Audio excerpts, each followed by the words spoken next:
Ok, c'est... J'ai une question un peu Attends, transversale. on va peut-être commencer sur le vin, après on va voir. D'accord. Hein, Ouais, mais juste parce que ma question c'est sur le vin aussi, mais elle est transversale par rapport à ces contraintes techniques que vous avez évoquées sur le vin, qu'on a évoquées sur le thon et sur d'autres produits. Mais moi j'ai été confronté sur le thon très récemment, mais il y a un pléthore de produits aujourd'hui dans les magasins cachers, il y en a énormément, avec énormément de l'ashgachot, avec des produits parfois hyper semblables, même semblables par rapport à la provenance, limite par rapport au numéro de production. Je vous donne un exemple par rapport du thon, j'en ai vu un Oyu et un Rodenberg, pardon, qui était Mauritanie. Mauritanie? Enfin, Mauritanie, non, un autre. Équateur. Pardon? Équateur. Je sais plus. Je vais vous dire Équateur, c'est Équateur. Etc. Ok. Est-ce que, concrètement, vous qui avez un cahier des charges qui peut être donné par les GAFOT, il y a réellement, face aux contraintes que vous avez, des différences sensibles de façon dont vous allez traiter un produit qui justifie qu'il puisse y avoir 5 produits qui proposent, enfin 5 marques qui proposent le même produit avec des HGAFOT différentes, même des prix différents parfois. Et est-ce que vraiment, derrière le travail elle-même, on peut avoir des degrés de cache-route qui sont différents, des exigences de cache-route qui ont été différentes, installées différemment en amont, et donc un produit qui n'a pas les mêmes caractéristiques de ce point de vue-là sur le marché? Alors, quand vous prenez, pour répondre à la question, quand vous prenez par exemple produit thon, Oyu, ok, en général, 80% ou 70% des usines dans le monde sont certifiées par le Oyu. C'est quoi certifié par l'OIU? C'est-à-dire qu'eux, ils arrivent dans l'usine une fois, 2 fois, 5 fois par an, je sais pas, comme ils décident, et ils voient dans leur cahier, dans leur achat, qu'ils n'achètent que du thon, et ça suffit. Donc eux, ils considèrent le Rav, Zichron Livracha, le Rav, le possède du, hein, Belski, ouais, Belski dans son Sefer, il dit qu'il est possède, il tient que comme c'est un bichou par vapeur, le thon. La majorité du thon qu'on fait, à part peut-être en Tunisie, en Sicile, dans des trucs comme ça, ils plongent ça dans de l'eau, dans de l'eau chaude, quoi. À part ça, c'est la majorité des thons qu'on mange, c'est fait à travers la vapeur. C'est des fours à vapeur. Donc ça s'appelle pas bichoul. Donc ils permettent, il n'y a pas de problème de bichoul, il y a moins, à mon avis. Par rapport à la bichoulakoum? À bichoulakoum, bien sûr. Le thon, même ceux qui vont dire qu'on mange les sushis, le sushi, comme ça, qui permettrait de dire que le thon cru, il faudrait remettre en place, c'est-à-dire que le sushi vraiment d'origine qu'on mange cru, c'est le thon rouge, pas qu'on mange cru, moi non, mais enfin, je sais pas, ceux qui le mangent, c'est le thon rouge. C'est pas du tout le même thon, la qualité, elle n'est pas du tout la même. Donc même ceux qui disent on pourrait manger, c'est nechal chai kmocheu, bon, c'est pas minag haolam, c'est minag des Chinois ou des Japonais, mais moi par exemple, je crois que j'ai mangé 3 fois du sushi, c'est pas mon truc du tout, quoi. Alors, ça c'est une question importante que tu soulèves, c'est la question des produits en conserve. Est-ce qu'il y a un problème de bichoulakoum? Ouais, bien sûr. Tous les produits, tous les légumes. En France, tout ce qui est consommé, comme ça. Si c'est des carottes en boîte, il n'y a pas de problème, ça se mange comme ça. Mais si ce sont des petits pois qui ne se mangent pas comme ça, il y a un problème. Et les maïs? Les maïs, c'est un problème. J'ai apporté du maïs. Moi, je prends du maïs avec moi partout où je vais, quoi. Pour me faire une salade, machin, je ne prends pas le maïs. Alors, une seconde. Maintenant, il y a sur la liste, c'est cachère. Non, attends une seconde. Parce que là, dans la notion de bichoulakoum, il y a 2 conditions. Il y a que c'est pas nechal kamotchou chai, ça peut se manger cru, ça c'est un. Et deuxièmement, ola shukran melachim. Alors, il y a des débats.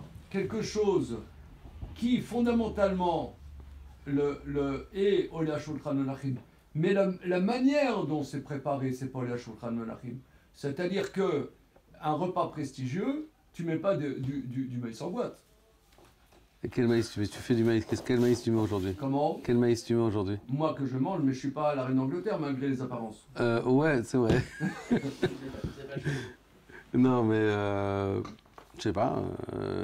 Je pense pas qu'il y a un maïs. J'ai appris quand j'étais à Strasbourg. Je pense pas qu'il y ait du maïs. Zegba, il nous disait qu'il y a un rocher Serles qui dit quelque chose qui est au la shukran melachim, mais la manière dont il est préparé n'est pas au la shukran melachim, c'est pas au la shukran melachim. Neuf kamina, ça. Ok, mais ça, toi, moi, dans les beddines avec Avec qui lequel je tu travaille, travailles, ouais. ils ne considèrent Non, pas ça non, comme ça. non. Ok. Aujourd'hui, c'est quoi un chacham, il mange ça. Si un chacham, il mange ça, c'est comme un melech aujourd'hui. C'est-à-dire les gdolim, ils mangent ça. Les ministres, ils mangent ça. Bibi va manger du maïs comme ça. Alors, on ne fait pas de politique, d'accord. Bon, alors, on ne va pas parler de Macron parce que, bon, il mange Macron, il de mange tout. pas ça. Hein? Macron, il mange pas ça. Bon, d'accord. Bon, je sais pas, c'est un détail, c'est pas grave. C'est un détail important quand même. Ouais, Non, ouais. Ça veut dire, Ouais. l'incidence, c'est les boîtes de thon dont il n'y a pas un juif qui a allumé le four. Mais il y a un autre problème dans le thon, il y a un autre problème. Il y a un autre problème que les gens ne font pas attention, c'est Khatichat Dag. Il doit y avoir un juif qui l'a vu. C'est Mitalem Inaïn, c'est assourd. Khatichat Dag, c'est une des choses que si un juif il l'a pas vu, en quoi c'est moutard? En quoi c'est comme de la viande. Elle peut être kshera, les mahadrin, si elle se balade sans chotamot, c'est pas bon. Et donc maintenant, quand tu vas pas, moi ce que je fais en tout cas, ce que je fais quand je fais du thon, je fais bdika de tous les dagim, de manière assez intelligente. On va trouver des suitotes avec un autre. Comment faire ça de manière rapide, ok? Mais on regarde tous les dagim. Pour cette bdika de dag, parce que s'il n'y a pas de bdika de dag, le thon que toi tu reçois ici quand tu vas acheter à Hyper Cacher ou à Leader Cash ou à ce que tu, alors d'où tu sais que c'est ce thon, c'est du thon quoi, qu'on t'a pas mis autre chose. Juste allumer le four, voilà, c'est... Donc toi, tu travailles, tu peux nous dire quand même avec quel ashgacha quand tu fais le thon. Moi, je mets mon nom dessus. Je signe comme ça. Parce que je suis un chita il faudrait que dans la cache-route, on sache qui fait les choses. Que c'est pas juste une cache-route, quelle que soit la cache-route, et quel que soit le niveau de la cache-route, parce que je fais quand même 28 ans que je fais de la cache-route. Je suis en contact avec toutes les cache-rouillottes, mais presque toutes, on va dire. Les grandes cache-rouillottes dans ce monde, tous ceux que tout le monde mange, c'est évident. Et j'ai vu des défauts partout, quoi. Et moi, par exemple, dans le thon, quand je fais, par exemple, vous avez assez Hyper Cacher maintenant du thon Bet Yosef avec Rav Katz, vous verrez, ou MS ou SM, Mordechai Seba ou Seba Mordechai. Partout, je pense qu'il faut signer son... MS, toi Ouais. tu dis, ou bien Ou SM, ça dépend quand je veux. pour les dyslexiques. Ouais. Voilà, même pour le thon de Rav Rothenberg aussi, Mister Tunas, Napir. Oui. Ok, je signe. Ah oui, d'accord. Comme ça, je mets un code, en général, c'est l'année hébraïque, le mois, le jour, les Rechetevot des cache-rouillottes qui font ça. Et dans quel pays le thon se fait? là, en ce moment, ça se fait beaucoup en Équateur.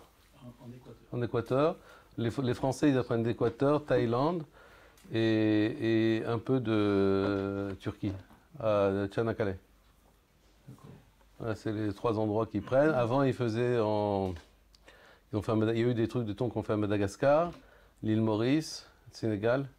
Tu es allé dans ces pays? Ouais. J'étais avec mes petites filles. J'étais avec mes petites filles là, que j'ai pas vues depuis 1 an et demi, 2 ans. À côté d'Annemasse, j'ai un khatan qui étudie à Genève. Et elles étaient. Bon, il fallait les occuper, j'étais fait babysitter, quoi. Donc, elles n'apportaient pas. Papy, où t'as été? Alors, tu bon, d'accord, on va regarder. tout. Le problème, c'est que tu vas pas une fois, quoi. Des fois, tu es en Thaïlande, c'est presque 30 fois, je sais pas, quoi. Un expatrié. Hein? Un expatrié. Ouais. C'est comme paganisé un peu partout, tout partout, je suis nulle part, quoi. Ouais. Alors comment Donc, il y a un autre problème. Le problème dans le Oyu, que je pense qu'ils n'ont pas réglé ça, c'est Mitalem Inaïn, d'où tu sais que c'est du thon. Et en plus, quand on fait du thon, qu'on met en boîte, on met en truc, en canne, en boîte, en général, comment ça se passe? Après le nettoyage, tout ça, donc ils mettent les filets qu'ils ont nettoyés, filets, miettes, filets, miettes. Les miettes d'où elles sortent? D'accord? Les miettes, elles peuvent sortir. C'est pas des choses c'est pas des suppositions comme beaucoup racontent. J'ai fait des dizaines d'usines, j'ai fait ça plus d'une centaine de fois, quoi. Des miettes peuvent venir, par exemple en Thaïlande, ils font venir des miettes de Chine, congelées. Il y a toutes sortes de poissons dedans. Donc, C'est moins cher quand Il ne faut même. pas acheter des bêtes de ah ouais. Les miettes de thon, c'est sans cache-route, c'est certain qu'il ne faut pas acheter. Mais ouais, il faut cache-route, une chose, il y a des gens qui savent faire. C'est comme que, je sais pas, quelqu'un que tu fais une souga, tu nigages la souga, tu vas pas donner un chiot. Tu vas pas donner un chiot si tu n'as pas préparé. C'est pas. Excusez-moi, je vais fermer ça. Bon, je sais pas. On ne peut pas donner un chiour si on n'est pas préparé, si on est professeur de n'importe quoi. On va pas donner, on va nigage, surtout si on va avec des gens qui connaissent. Là, dans la cache-route, c'est la même chose. Le problème, c'est que souvent les gens ne connaissent pas. Les rabbanim, ils peuvent être talmidei chachamim atzumim, Il faut être spécialiste. mais ils ne sont pas pratiques, ils ne connaissent pas la pratique. Or, dans le vin, c'est une catastrophe. Quand j'ai une sheila dans le vin, et j'en ai des sheila, il y a des sheilotes, d'accord? Et c'est pour ça qu'il faut faire. Qui c'est qui répond?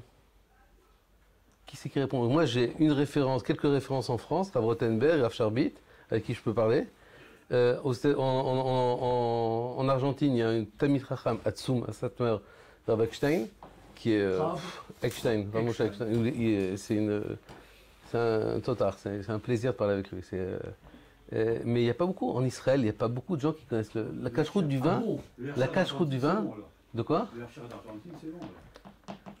Ouais. Rav Levin, il est très bien, ouais. Rav Levin, il y a des trucs bien là-bas.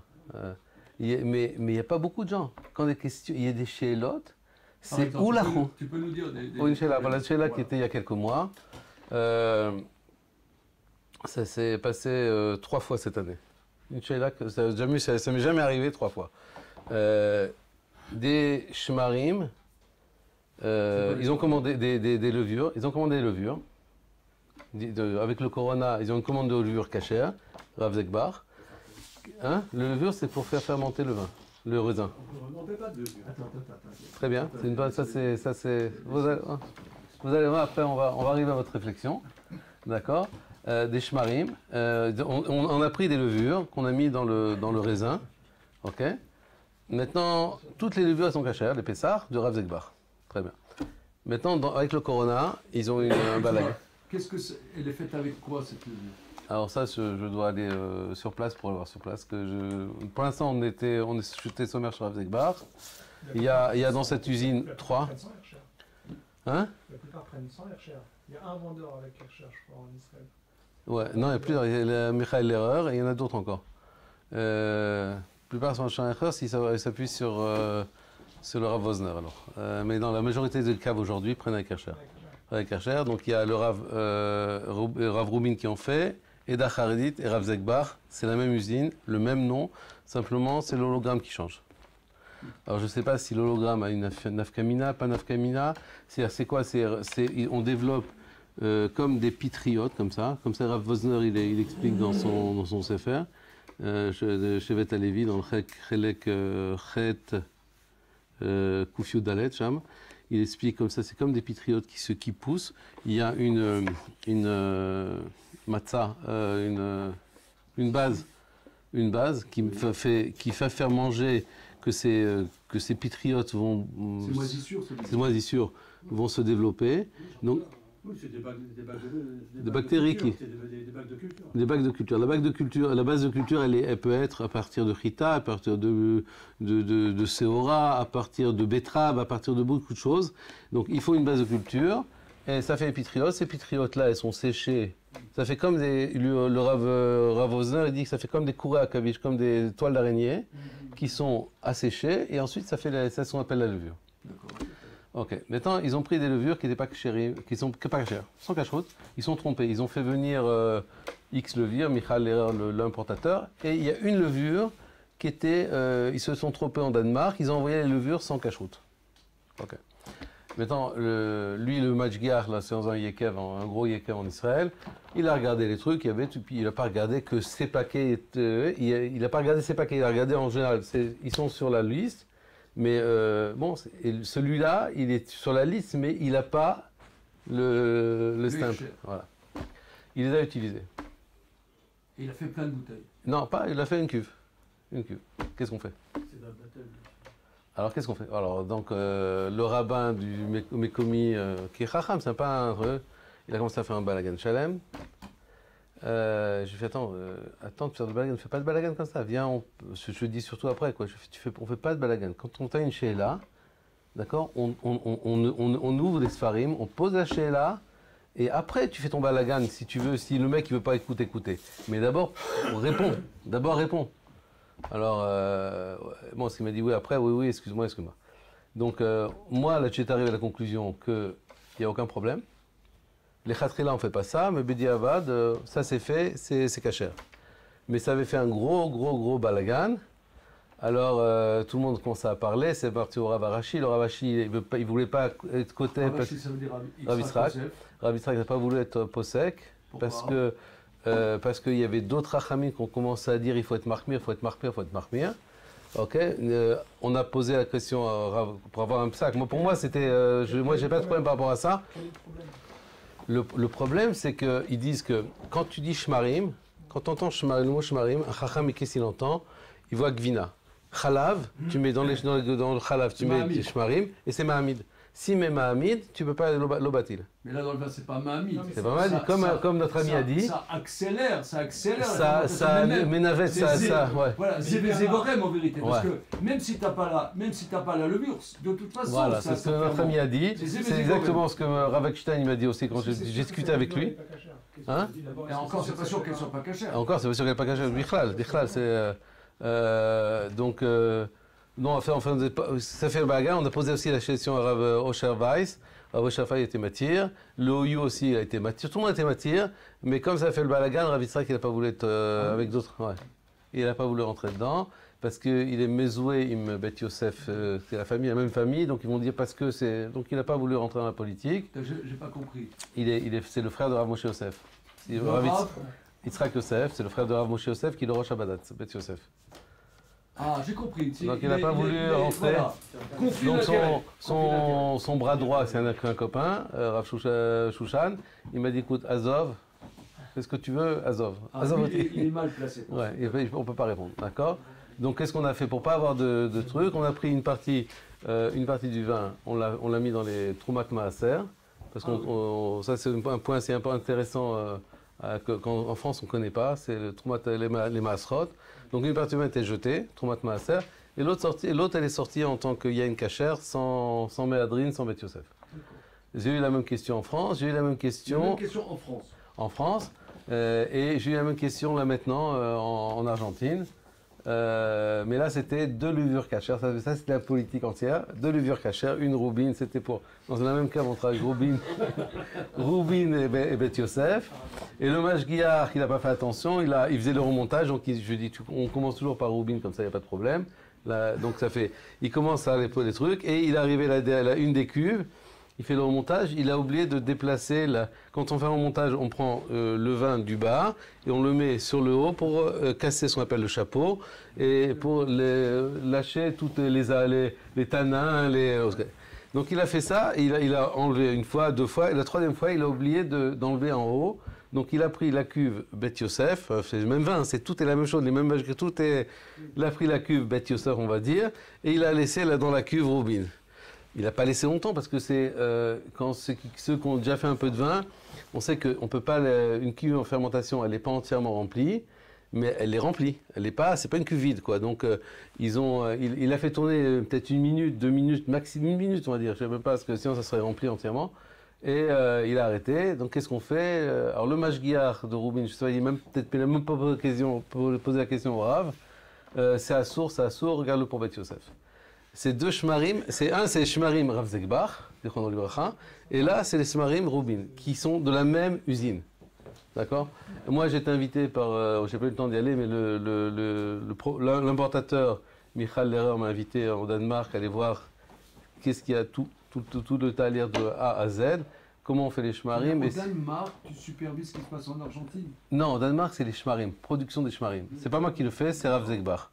Mais il m'a invité, le producteur, l'importateur, d'aller là-bas pour aller voir ce qui se passe, pour avoir Yishuadat, que je sois tranquille. Pour aller au Danemark. Au Danemark, voir l'usine de Rav Zekbar, voir comment ça se passe. Voilà, ça, c'est des questions qu'on peut avoir. Vous avez posé une question, en fait, enfin un point quand même qui est en arrière-plan important, c'est la question des hologrammes. Vous avez dit à un moment, c'est des hologrammes différents sur un même produit. Et dans les magasins, c'est pas le même Ercharim. Maintenant, est-ce qu'aujourd'hui, on peut supposer que, je mets entre guillemets ce que ça veut dire sérieux, mais tous les Ashgachot sérieuses ont le même degré d'exigence par rapport aux produits qu'on a sous les yeux. En dans général, le vin, oui. par exemple. Oui, en général, oui. On ne juge plus aujourd'hui une cache-route par les anchayot, par les cahiers des charges. On juge une cache-route par comment ça se passe sur place. Et quand il y a des chélotes, est-ce que les chélotes remontent ou ne remontent pas? Par la qualité des mashgichim, par la personnalité des mashgichim. Pas forcément, c'est pas si c'est parce que des fois un chacham mashgiar c'est peut être plus dangereux qu'un balabait Neyman. Leur responsabilité en fait. Ouais. Ouais, il faut un type responsable, quelqu'un de responsable. Ouais. Cette histoire de levure qui n'était pas cachère, est-ce qu'il n'y a pas un côté, puisqu'elle a été mélangée à d'autres levures, hein, c'est ça? Est-ce qu'il n'y a pas un côté battel? Bien sûr. Bien sûr. Alors, je comprends pas, nous on n'est pas des experts, on a tranché le truc, machin, que c'est des égorèmes, machin, et bidule. Alors comment ça se fait que des huiles qui sont experts, et nous on ne l'est pas, nous on a tranché la question et ils n'ont pas tranché? C'est comme ça. Tu peux pas savoir, c'est insupportable. C'est insupportable. Pour moi, c'est insupportable. Il y a des gens qui sont, je ne vais pas citer les noms, mais des grands dans la cache-route. Quand tu discutes avec eux, c'est. Non, j'ai pas. Tu dis pas de nom, je vais pas dire non. C'est pas. C'est moi qui décide. Mais si j'ai envie, c'est pas que si j'ai envie d'être marmire, c'est moi qui décide d'être marmire.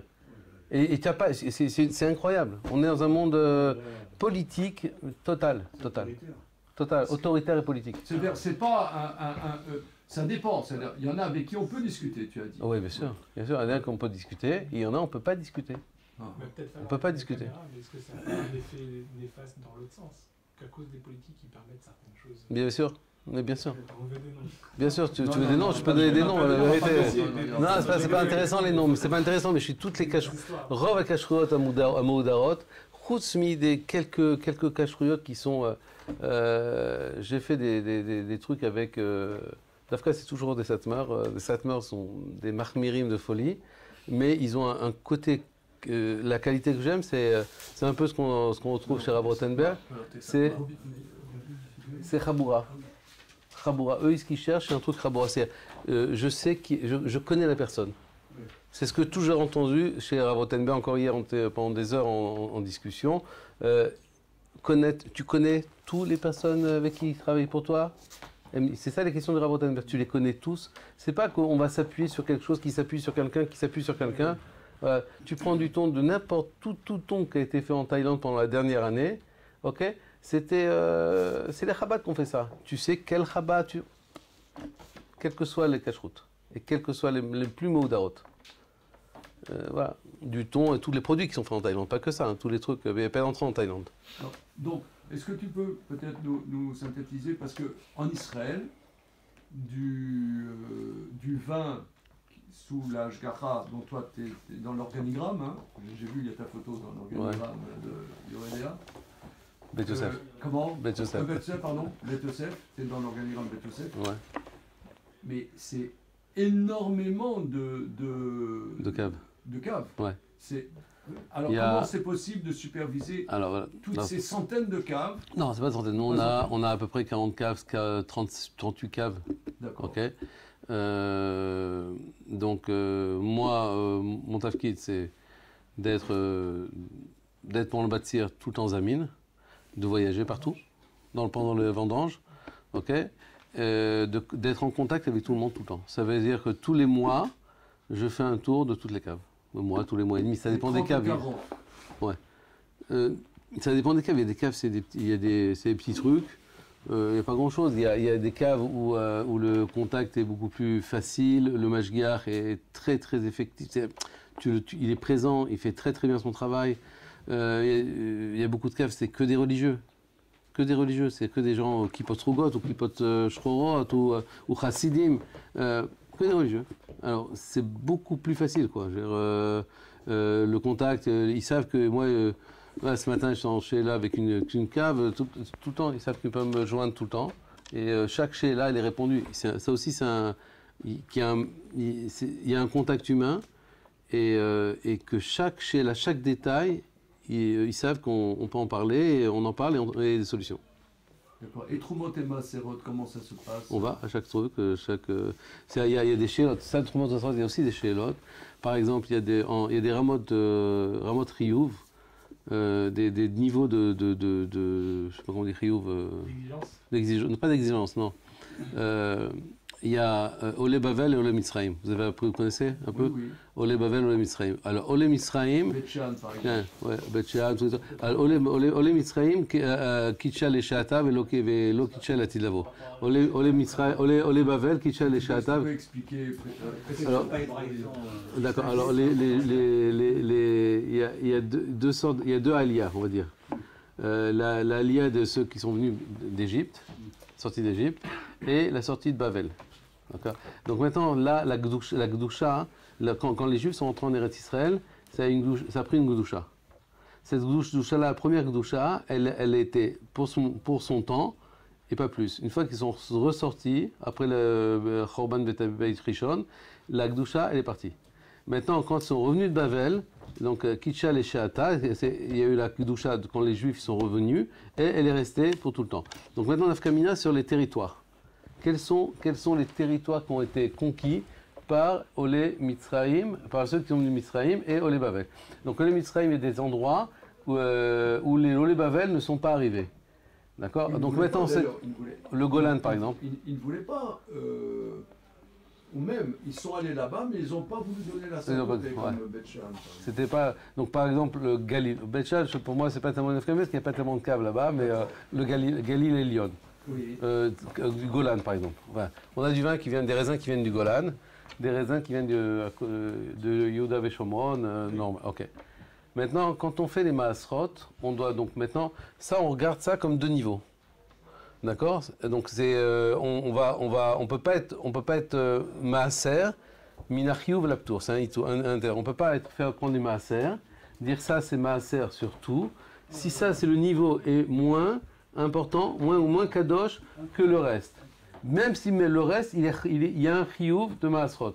Donc si je ne peux pas prendre du Golan, des raisins du Golan, et je fais une cuve, et je veux dire cette cuve-là, ça va être Troumat Maaser, c'est-à-dire qu'on Troumat Maaser pour du vin d'Eretz Israël normal. Donc maintenant, ça, les Sheilot par exemple, c'est quoi? C'est que le Mashgiach, il a pris par exemple les presses, les restes de presse, il a tout mélangé et il se trouve mélangé. Du Golan et pas du Golan. Qu'est-ce qu'on fait? Alors voilà, c'est des Sheilot par exemple. Tout mon travail, par exemple, un de mes travaux, c'est les avertir pendant le vendange. Attention, quand tu prépares le Mechal Maasrot, avec quoi tu le prépares? Lui répéter. Ça c'est comment tu as fait. Et avant les Maasrot, avec quoi tu as fait ou quoi tu vas faire? Donc le vin, parce qu'on prend un peu plus qu'un centième, n'est-ce pas? Un peu plus qu'un centième qu'on jette. Aujourd'hui, on ne peut rien faire avec. Le shemen, on le donne à des kohanim qui peuvent aller faire des katnerot avec ça, mais le vin, on ne peut rien faire. D'accord. Et des fois, c'est pas... Un peu plus qu'un centième de milliers de litres, ça fait beaucoup. De millions de litres, des fois, ça fait beaucoup. Ouais, quand tu prends Barkan, il fait 15 millions de litres. Ouais. C'est 15 beaucoup. Millions de litres. Ouais. Ça fait beaucoup. Mais Barkan, c'est un Hercher dont tu t'occupes? Oui. C'est avec Khatam Sofer. Khatam Sofer, ouais. Ah oui, c'est Khatam Sofer et toi tu t'occupes aussi on travaille. Alors par exemple Barkan, le système il est... Moi mon truc c'est de voir si... je suis pas noudnik. Donc si tout est bien, ok, j'ai mis un mashgiach en plus, qui vient toutes les 2 semaines à peu près. Il va venir, il vient en plus. Mais le système, il est bien fait. Le responsable cache-route de Barkan, c'est devenu un copain, et c'est bien fait. C'est bien fait à tous les niveaux. Il a bien fait son truc, il a bien, à tel point que l'Aïda Kharit est rentré là-bas, est ressorti pour une histoire d'Éthiopiens. Mais voilà, ils attendent. Il est tombé dans la cuve, qu'est-ce qui s'est passé? Non, ils ont fait l'Iboun Hamour, ouais. Parce qu'ils sont Éthiopiens. Non, parce que ils considèrent que les Éthiopiens, ils doivent faire... il doit faire Giour la Khomra. Il y a toute une histoire, toute une paracha sur les Éthiopiens qui avait commencé il y a des années. Rav. 85 environ. Ouais. Rav Obda Yosef avait dit qu'ils étaient juifs, machin. Il avait une chita. Comme tu sais, je ne suis pas né chassid du Rav Ovadia, mais je défie tout un chacun, toute personne qui s'est rapprochée de lui ne peut pas rester indifférent. C'est quelqu'un exceptionnel, au niveau humain, au niveau chorma, à tous les niveaux. C'était un vrai manig. C'était un vrai manig à tous les... Vraiment, comme on voit chez Moshe Rabbeinu qui voyait le C à Katan, qui voyait tout ça, c'était comme ça. J'ai vu quelqu'un de... Et je ne sais pas d'où j'ai eu ce srout de me rapprocher, mais j'étais chez lui, j'étais à la maison, j'étais comme une Brit Mila, j'étais pas de l'autre côté, j'étais à côté de lui, quoi, à côté des ministres et des machins. D'où j'ai eu ce srout, je sais pas, un petit français sfarade. Le ministre, il m'a dit qu'il était à côté de Mordechai. Ouais, il y en a qui m'a... Non, mais ça peut arriver parce qu'ils cherchent les bons vins, les machins, des prix. Arié Derry, par exemple. Oui. Oui, deux, trois questions. D'abord, au sujet des levures, je ne comprends pas pourquoi on utilise des levures. Qu'on laisse pas les levures indigènes. Qui ne sont pas des levures indigènes, alors qu'en France, maintenant, ces levures dites artificielles, on va dire, c'est le cas dans le Beaujolais, on ne les utilise plus. Maintenant, c'est les levures indigènes, c'est les levures qu'il y a sur les peaux des je sais pas. et la fermentation, elle suit. Pas toutes les caves. Je fais beaucoup de caves en France. La majorité des caves utilisent des levures. La majorité des caves utilisent des levures. Alors peut-être qu'il y a quelques caves, on va dire, il y a des caves en Israël, ils n'utilisent pas de levure, ils font des trucs style Shitat Rambam. C'est bien, ça peut être sympa, mais des fois, on ne peut pas les boire au bout de 5 ans, quoi. Il y a un risque, quoi. Sans rien, sans le bisulfite, sans levure, sans rien. Mais on peut, bien sûr, je sais. Donc, quand j'ai commencé à travailler avec Rav Rothenberg, on ne mettait pas de levure. C'est que Rav Rothenberg a parlé avec Rav Zekbar, et il a décidé qu'on pouvait. C'est un goût au vin qui n'a rien à voir avec les levures indigènes. Regardez dans le Beaujolais ce que ça a donné des horreurs. Un vin qui était artificiel. Bon, la majorité des Yénanim aujourd'hui utilisent des levures. Autre chose, on m'a dit que le OU américain, ça n'avait rien à voir avec le OU européen. Si c'était OU américain, c'est bon, c'est très bon. OU européen, c'est que américain. OU, c'est américain. Non, c'est la même chose. Ils reçoivent tous les OU reçoivent je suis en contact avec eux. Oui, je suis en contact avec les dirigeants du OU. Ils ont tous, tout passe par l'OU d'Amérique. C'est Rav Genak, c'est Rav Rabinovitch, c'est Rav Elephant, c'est eux qui décident. Et dans les produits de Chomre Gelem, c'est Rav Juravel qui décide. Ils sont très très bons, ils sont à un très bon niveau. Seulement, ils ont des térims. Ce que j'aime bien chez eux, c'est qu'ils sont yachar, ils vont te dire blanc, blanc, noir, noir. C'est pas, ça c'est pour toi, ça c'est pas pour toi. C'est-à-dire que c'est... Regarde, on parle... Le but, c'est pas de dire tel air cher et tel air cher. Parce qu'il y en a qui me disent... Là, en aparté... En aparté, mais... D'accord. Alors, la cache-roue du vin, elle commence. Ok. Il y a une marloquette déjà, savoir si ça commence dans le kérem ou dans la vigne ou pas.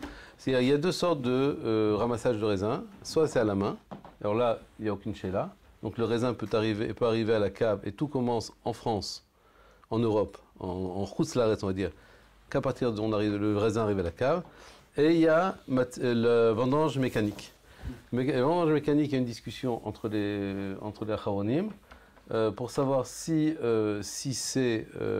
y a interdiction dans la vigne ou pas. Pourquoi? Parce que le vin, il y a une interdiction de toucher par un goy. Si le goy touche, il y a une interdiction. À partir du moment où il y a une amshacha, on sépare le jus des clipotes, tout ça. Et à partir de quand, dans le Shulchan Aruch, dans la Gemara, ce qu'on voit, c'est il y avait le gat, que là il mettait le raisin, il pressait, il faisait pas exactement comme notre chita à nous, il faisait pas des remontages, tout ça.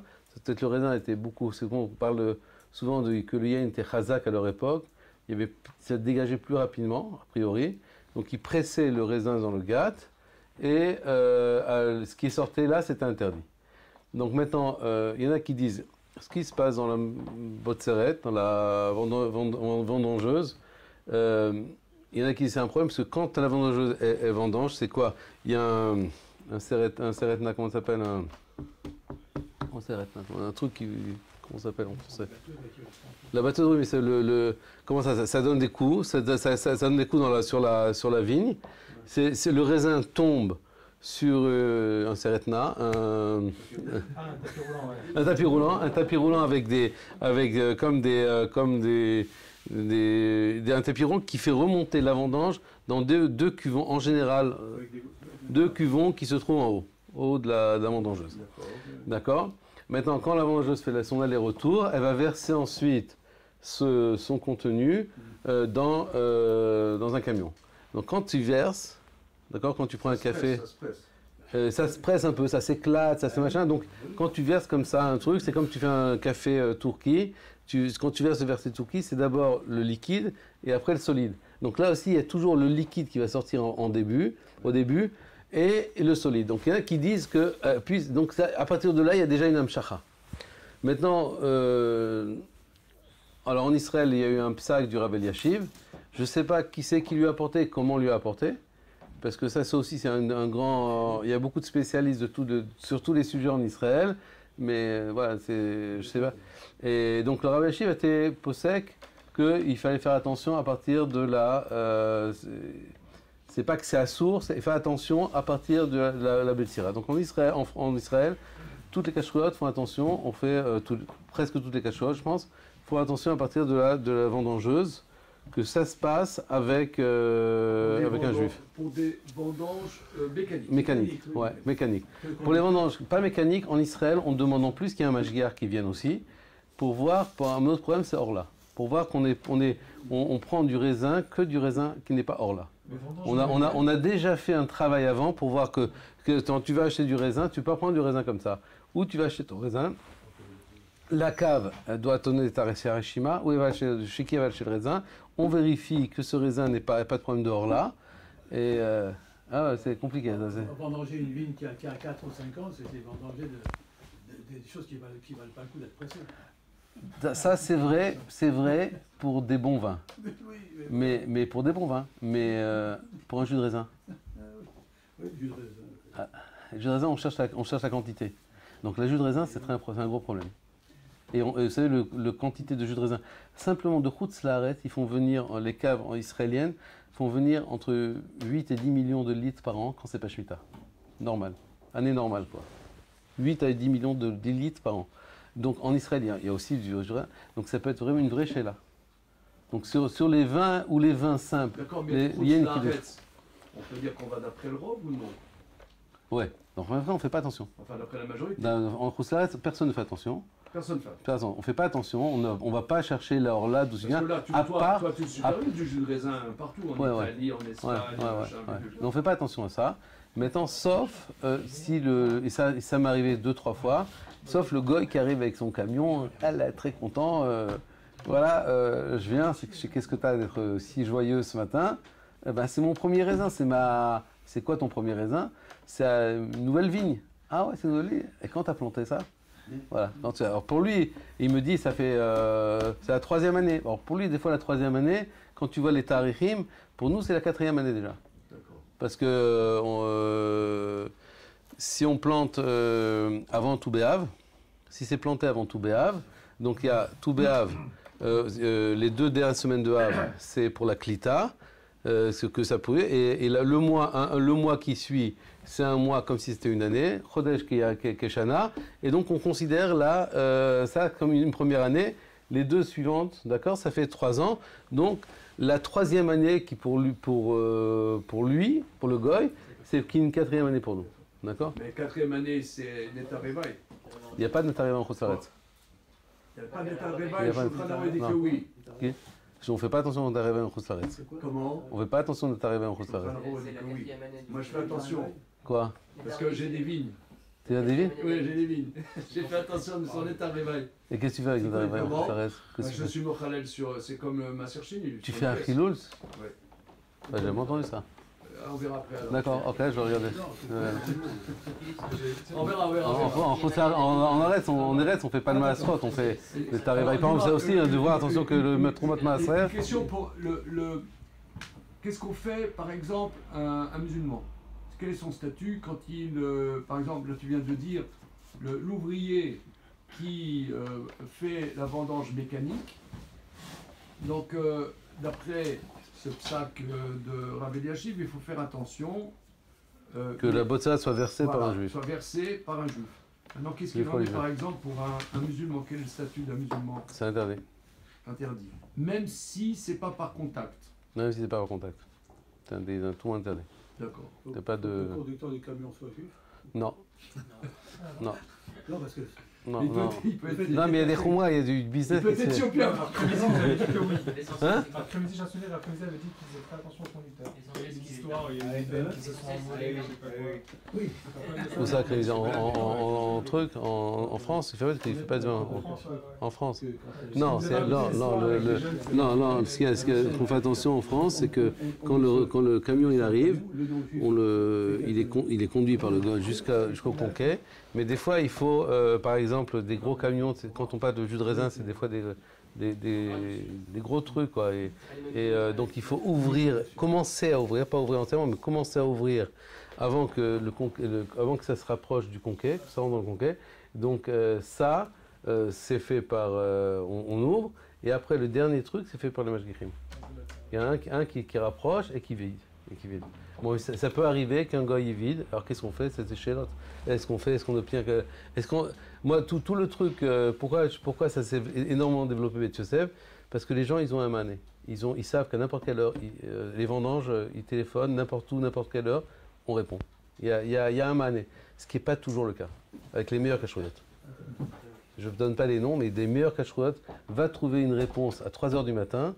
Et les mecs ils sont bloqués. Ils sont bloqués à 3h du matin. Et quand on ne parle pas de faire 25 000 litres ou 40 000 litres. On parle de mecs, on va faire 8 à 10 millions de litres. On est en train de faire 8 à 10 millions de litres. Et c'est énorme. C'est un travail énorme. Tu sais, il faut prendre conscience, quoi.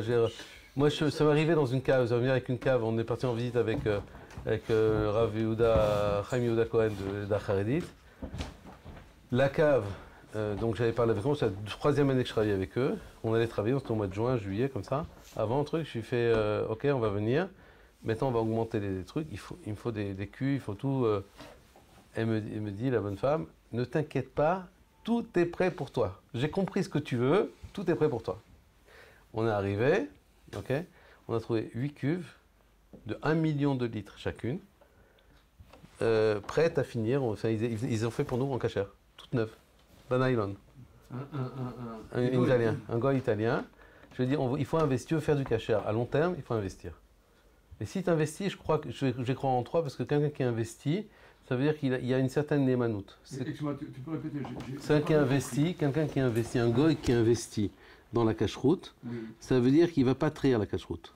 D'où je sais ça, mais je ne suis pas un prophète. Mais c'est marqué parce qu'il y a une chéla, par exemple, en Europe, en Khoutslaret, même en Israël. Est-ce qu'on peut, dans Kouf Lamed Aleph, ça tout le monde ne connaît pas, ne fait pas attention, on n'a pas les solutions. Kouf Lamed Aleph, c'est Issour l'Eter Yeno Shel Goy. Absolument, je voulais te poser la question. Issour l'Eter Yeno Shel Goy. Comment on fait pour. Voilà, le vin appartient à un Goy. Moi, j'arrive avec ma cache-route, Meoud Deret, les méadrines, des méadrines. Je prends que des gens, des Avrechim, ok. Je viens faire du vin chez le Goy, du Beaujolais, du Bordeaux, du ce qu'on veut, ok. Le distributeur juif va payer la cache-route, va payer les frais. Le Goy, il amène le raisin et le matériel. C'est interdit. C'est-à-dire, Issour, les terres chez le Goy. Alors, comment on fait? C'est ce que quand beaucoup de gens ils viennent l'Ifron notre Miata. Ouais. Il y en a un comme ça, bon, je vais te sortir la cache-route. Il était venu vers moi. On m'a demandé, première année, on m'a dit téléphone-lui. Il veut prendre du vin d'Italie que tu as fait. D'accord, je fais bon, ok, je téléphone. Et bon, excuse-moi de. Il me dit Mi makirotra. Mi makiroti, là, Marchet Kachot chez Bet Yosef, makiroti, tous les rabbanim, Bet Yosef, il y a ci, il y a ça, du Rav Amar, Rav Moshe, il y a ça. Non, non. Eze robonim ashkenozim makirim otra. Chutzpah d'une. Alors je lui ai dit, c'est un gros accent comme ça, je lui ai fait, mais je ne sais pas si tu vas pouvoir parler avec lui. Et je fais, pourquoi? Tu parles yiddish, toi? Tu comprends le yiddish? Il me fait, oui, bien sûr. Alors, prends le numéro de Ravotenberg, téléphone-lui, les trottes, bye. L'année d'après, on me demande d'aller le voir. C'est un Éthiopien? C'est presque un Éthiopien, le mec, pour moi. C'est comme un Éthiopien, c'est pire qu'un Éthiopien, c'est un Sénégalais. Il m'a demandé d'aller le voir. Je lui ai dit, non, hors de question, je ne peux pas le voir. Je ne veux pas de contact avec les gens de mec. Le distributeur m'a supplié. Alors bon, je n'ai pas un lèvre caché, donc je suis parti le voir. Je m'assois, il m'assoit. Il me dit, je vais te poser une question. Comment tu fais le vin appartient à des goy. Comment vous faites? J'ai fait Tam Daber al Kouf, la Medalef, les terres, il fait oui. Je fais l'arabe, yesh pitaron. החכם יש לו פתרון? אני לא יודע, תגיד לי, מה שאתה רוצה נעשה. אז מה התשובה? פותח את ידיך, אין לו פתרון. Il a pris le moussag, c'est quoi le... Alors concrètement. Concrètement, je rappelle parce que c'est important. C'est le Mishnah dans le traité Avodah Zarah qu'on ne cachérise pas le vin du goy. Et monsieur dit, il y a 8 millions de litres faits dans une coopérative en Italie. Alors comment tu fais?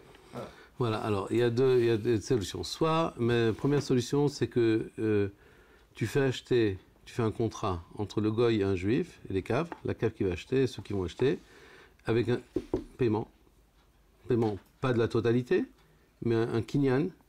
Tu fais qu'un kinyan, un shtar, un contrat, lettre de crédit couverte, versement d'argent, d'accord? Donc ça veut dire que maintenant ça, au niveau juridique, ça appartient, ce jus de raisin qui a été fait, appartient aux juifs.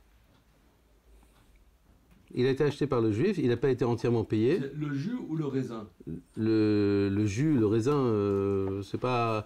Le mieux, c'est le raisin. En Argentine, on fait le raisin. En Argentine, on fait la chumra des chumra. C'est le juif qui achète le raisin. Le juif, il paye le goy pour le travail, la location du macon, parce que le travail, c'est lui qui le paye. Voilà, mais en Italie, alors, il donne de l'argent, quoi. Il paye. Sur quelle proportion c'est-à-dire si 10%. 8 millions... 10-20% qu'on laisse de côté. C'est-à-dire que maintenant qu'on va... C'est Kinyan Kesef ou Kinyan... Un contrat. Un contrat avec avancement d'argent. Alors je me souviens qu'ici, il y a des fois des questions qui se posent. Attends, mais j'ai pas fini de répondre à la question. Excuse-moi. Oui. Et ça, c'est la première option.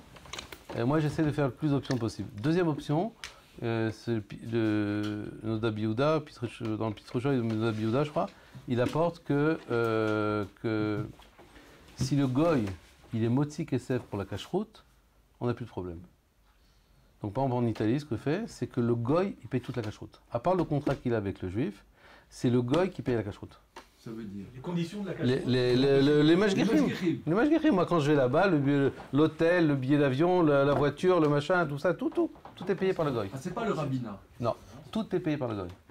Comment ça marche Qu'est-ce que ça... Alors maintenant, pourquoi c'est interdit? Pourquoi ça marche? Non, mais pourquoi c'est interdit? Comment? Pourquoi c'est interdit?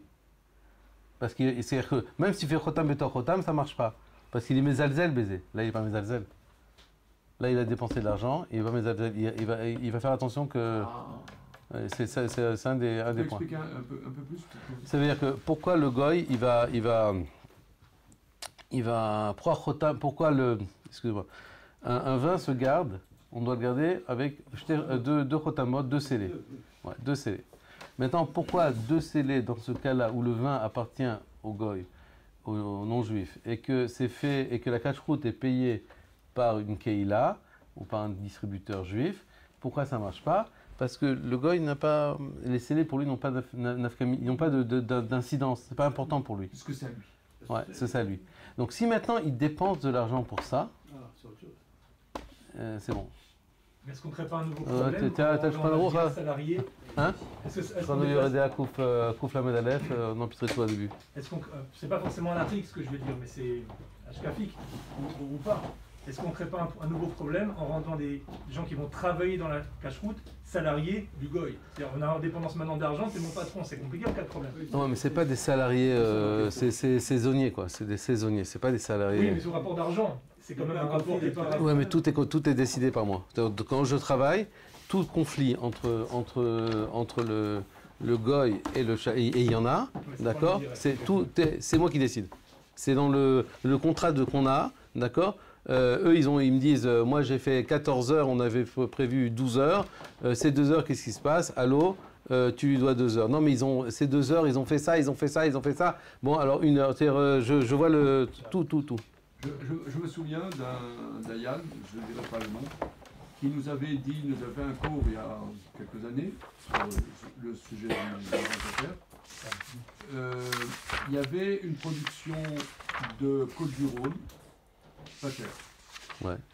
Et le propriétaire non juif s'était rendu compte que cette production était exceptionnelle et le prix qu'il s'était mis d'accord, quoi. Ça arrive souvent, ouais. Le prix sur lequel il s'était mis d'accord. Il a dit 3 euros et maintenant ça vaut 5. Ça vaut beaucoup plus. Et il est revenu du contrat. Il a dit non, moi j'annule le contrat, de toute façon c'est un contrat bidon, et ce vin il est à moi. Que dit M. Vodo? Ça arrive, voilà. Donc par exemple, on fait du jus. Moi, ce que j'ai dans le jus de raisin, je fais ça dans le jus de raisin, même dans le vin. En général, d'abord, il faut en général qu'un goy, quand il vend du vin ou du jus de raisin à des juifs, il le vend un peu plus cher. C'est clair qu'il a déjà un. Alors, si tu me parles d'un Côte-du-Rhône, une cuve de. Alors, ça dépend qu'est-ce que représente le cachère pour lui. Si le cachère représente 0,1%, t'as raison. Et s'il n'a pas de contrat, c'est-à-dire que le mec, ils n'avaient pas de contrat. S'il a un contrat, il ne peut pas faire ça. C'est un contrat, le mec, il attaque. En justice. Bien sûr. C'est un contrat qui peut aller en justice. Mais bien sûr, c'est un contrat. Il y a un contrat, il y a une lettre de crédit. D'accord. T'as des traces. C'est pas j'ai envie, je fais ce que je veux. Moi, par exemple, là, en Italie, il reste du jus de raisin. D'accord? La Goya me téléphone. Voilà, on va. Le reste, quand c'était? Non, c'est il y a 2 semaines. Ils ont enlevé une partie du jus, ils l'ont envoyé en Israël. Et il restait du jus. Je peux le récupérer dans le non-cachère? Ah oui. Ouais, tout est une relation, une vraie relation. Elle ne fait pas ce qu'elle veut et les cuves restent cachères. C'est-à-dire que même si maintenant elle va récupérer, on prend ton employé qui est là gratuit, non, elle fait venir le mashgiar. Le mashgiar vide, nettoie la cuve, referme la cuve et l'envoie dans une cuve vide. D'un point de vue économique, pour ces producteurs, c'est important. Ouais. C'est des productions importantes. Bien sûr. Quand tu fais 3-4 millions de litres, ça devient important. C'est pas... Il faut trouver... Et au niveau économique, les gens, ils cherchent toujours des débouchés qui soient pour tout le temps, quoi.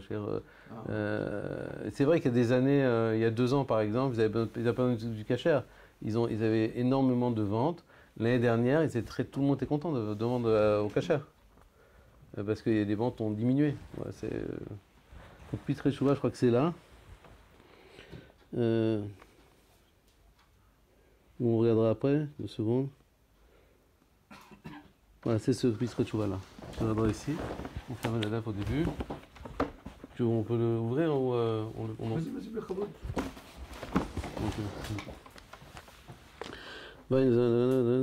שתהיה של עובד כוכבים ושוב פסק עמו על פי השער שבשוק שביום השער וביני לביני נתן לו מעות על היין הנ"ל ויען כי חוק לשכרה שם שמכל חבית יין כשר צריך שייתן לו מכם.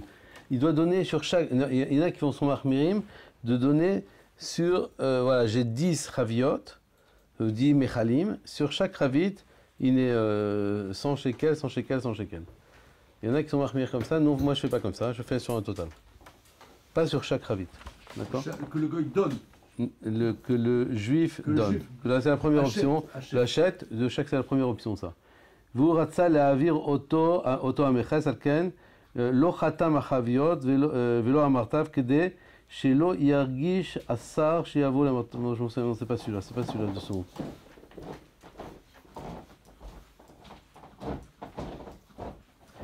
Donc il dit des pachout, des netinat miksat amaot ou avele kekinyan, comme je katav achar, vesage. Ça suffit que le juif donne une partie de la Ouais. valeur. וכיוון דסגה, סגה נמי במפתח ובהסכמת, כהסכמת התז. Donc, puisque maintenant c'est sagé, les chotamot sont moïles.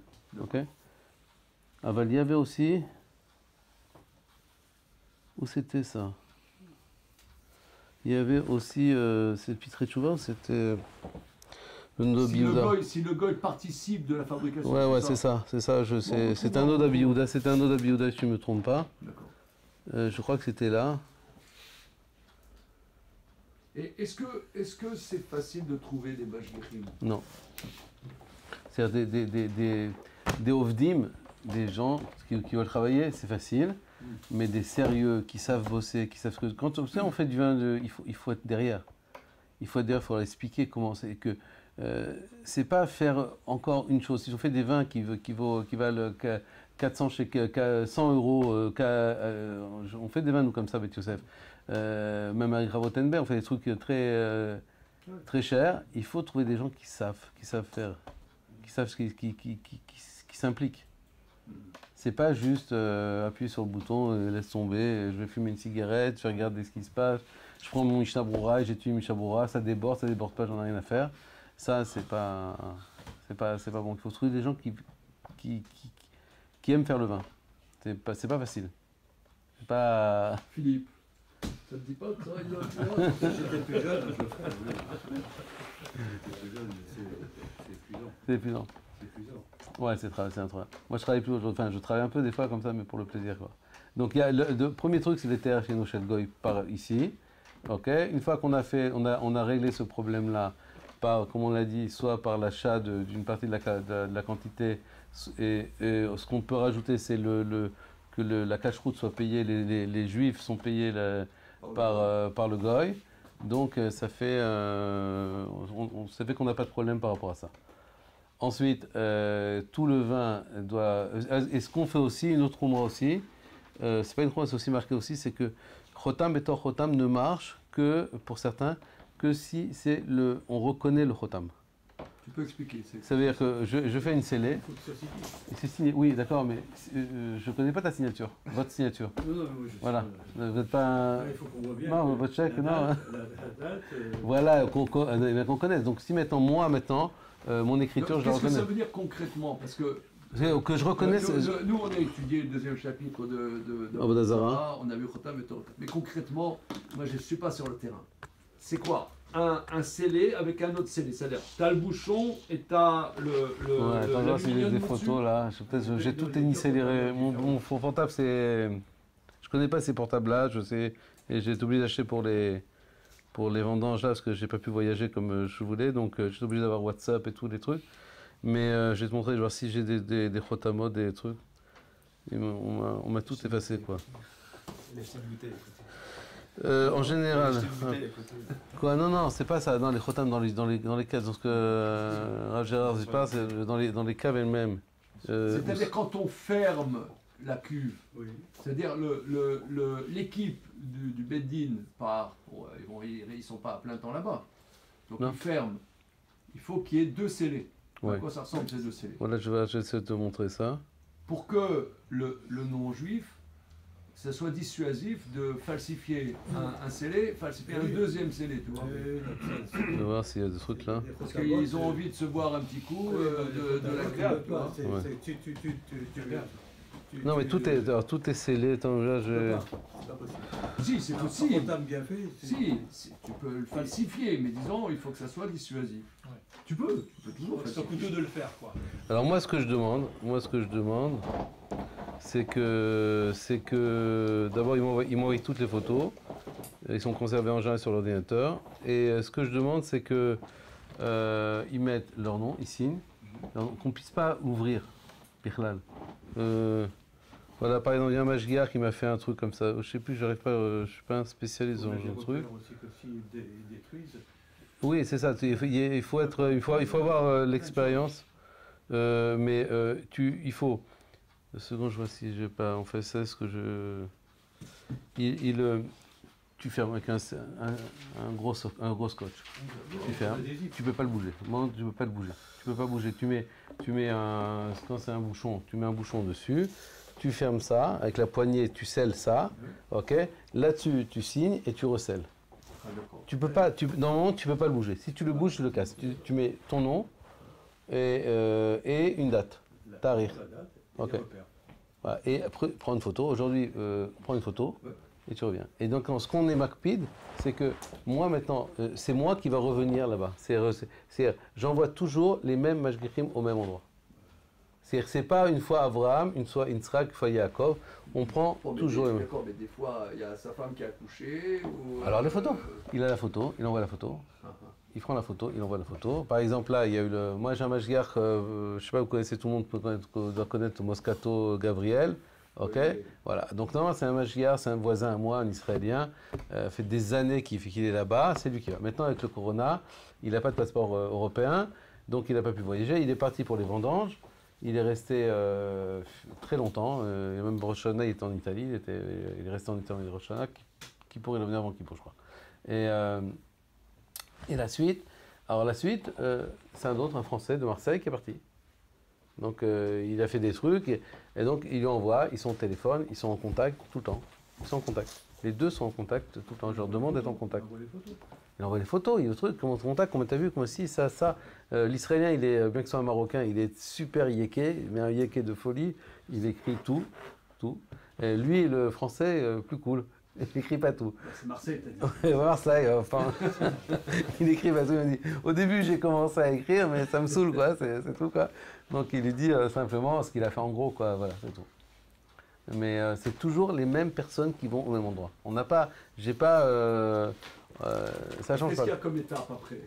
Alors, tu reçois le raisin. Après la réception de raisin, c'est si c'est du blanc, tu presses. Tu reçois, tu presses. Et tu fais la fermentation. Si c'est du rouge, tu reçois le raisin tel quel, tu fais des remontages, ça va en fermentation. Moi je ne sais pas ce que c'est le remontage, je n'ai pas compris. Le remontage, c'est qu'on prend le rouge, ça a besoin de sortir des tanins, des couleurs du raisin. D'accord? Donc ça veut dire pour faire ça, on mélange le raisin. Quand on mélange le raisin, au début, ce qui va se passer, c'est que les pépins vont être en bas. Le jus au milieu, et en haut, il y a ce qu'on appelle le chapeau, c'est-à-dire les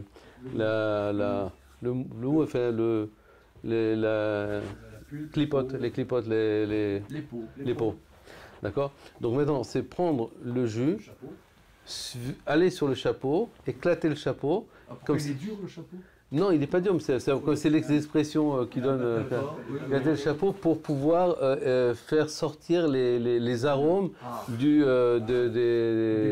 pots. D'accord. Et c'est les pots qui font que c'est rouge. Moi, je ne sais pas. Ouais. Oui, pas toujours. Il y a des raisins que tu les prends, et des argaman par exemple, ou toutes sortes de raisins dans le monde. Tu les prends, et c'est rouge. Tes mains, elle est rouge. Il y a certains raisins comme ça qui sont extraordinaires au niveau de la couleur. Le Bonarda, par exemple, en Argentine, il est très, tout de suite, il sort la couleur. Mais il y a certains raisins, tu les prends, c'est pas très, très rouge, quoi. D'accord, donc en laissant macérer avec les pots. Voilà. D'accord, donc maintenant, il faut les remettre dessus. Ouais, donc tout ça, ça se fait par le mashgiach. Se fait avec des raisins rouges à jus blanc. De quoi le vin rouge se fait avec des raisins rouges à jus blanc. Ouais. Donc il faut que la peau soit en contact avec le jus pour donner la couleur. C'est pas des raisins rouges à jus rouge. Il y en a très peu. Il y en a très peu, un ou deux cépages qui font. C'est pas beaucoup de cépages. n'utilise plus d'ailleurs. Ah d'accord. Non, ils sont utilisés. Ils utilisent aussi. Ah, ouais. Ils les mélangent. C'est malin. Ouais. Et donc ça c'est la première. Ensuite. Une seconde, parce que ça j'ai jamais entendu. Ça veut dire le vin rouge, enfin le vin très rouge, c'est pas que le jus est rouge. Non. Au départ, non. Ah Il oui, est non. rose. Il est vin comme- il est Il vin, est- ça. Il est blanc comme le raisin blanc. Il est- Non, pas du tout. Non, il est un peu, il est un peu, il est un peu rosé comme ça. Oui. C'est quoi un rosé par exemple? Oui. Comment on fait un rosé? Je sais pas. Voilà, un rosé. J'achète de Voilà, un rosé. Alors comment on fait le rosé? Il y a plusieurs plusieurs méthodes de faire le rosé. Alors soit maintenant on reçoit du raisin, d'accord? On le met le raisin rouge, on le met dans la cuve. Au bout de 5-6 heures, ça dépend de quel rosé on veut faire. On va faire une saignée. On va prendre une partie du raisin, du jus, d'accord, qui a déjà pris de la couleur, et il va devenir, tu as un rosé. On peut le faire ça dans la presse. On met le raisin dans la presse, on va faire tourner la presse, on va le laisser comme ça pendant quelques heures, et on presse. On va pas le laisser des heures, 3 à 4 heures comme ça, et après on presse. Donc le fait qu'on aime faire tourner la presse, ok, comme ça, et on presse, on va avoir un rosé. Ah, rien que quelques heures de Ouais, macération, ouais. fait que c'est rosé. Ouais. Mais fort du rouge, il faut que ça soit un Ah ouais, dans longtemps. Longtemps. Il faut faire des remontages, il faut lâcher tout le... Donc toutes ces étapes doivent être faites par les mashgichim. Tout. Ah, quoi. Il faut qu'ils comprennent. Et maintenant, il y a un autre. Comment tu fais le chotam et chotam dans une cuve en fermentation? Une cuve en fermentation, ça demande un dégagement du gaz. Le gaz, il faut qu'il se dégage. Et s'il ne se dégage pas, il fait exploser la cuve. Donc, comment tu. Mais toi, maintenant, tu t'en vas Shabbat, tu es Rosh Hashanah, tu es assis. Comment tu as fait chotam et chotam? Alors, ça, il faut savoir comment on fait ça, savoir le faire. Que ça soit kasher au niveau de la cacheroute et kasher au niveau de la tassia. Ouais. Mais au niveau Ça va de qu'on la puisse- vinification, dans un château bordelais, celui qui connaît exactement les vins, c'est le propriétaire, c'est le maître de chez, Oui. qui va faire la cuvée, machin, le truc. Ouais. Donc comment ça se fait, comment il va pouvoir savoir que le vin est arrivé au summum de sa vinification, de son élaboration. Ah, ça, il faut payer là. Donc, il y a des Tu prélèvements me qui payes, se font. maintenant, c'est mon expérience. Je veux dire comment on fait. C'est Il y a des simple. expé- Alors, il y a des voilà, moi, prélèvements je qu'on fait conseille. pour Aujourd'hui, je suis à un niveau de conseil du truc. lui. Parce que lui, Alors, on fait comme ça. C'est-à-dire, lui, il comme goûte ça. le Comment vin. je fais dans les Il très goûte, lui. très grands châteaux. Pas les trucs moi, mais très grands châteaux. Comme ils ont tous. Moi, j'ai besoin de goûter tout le temps. Et comment je vais goûter samedi et comment je fais goûter. Ok. Tu veux lui parler son langage, mais Govaenaï, comme on dit. On va faire de la même parcelle. Tu vas faire une cuve A et une cuve B. D'accord? La cuve A, elle est kshera. Donc elle sera chotam, machin, tout ça. Tu la touches pas.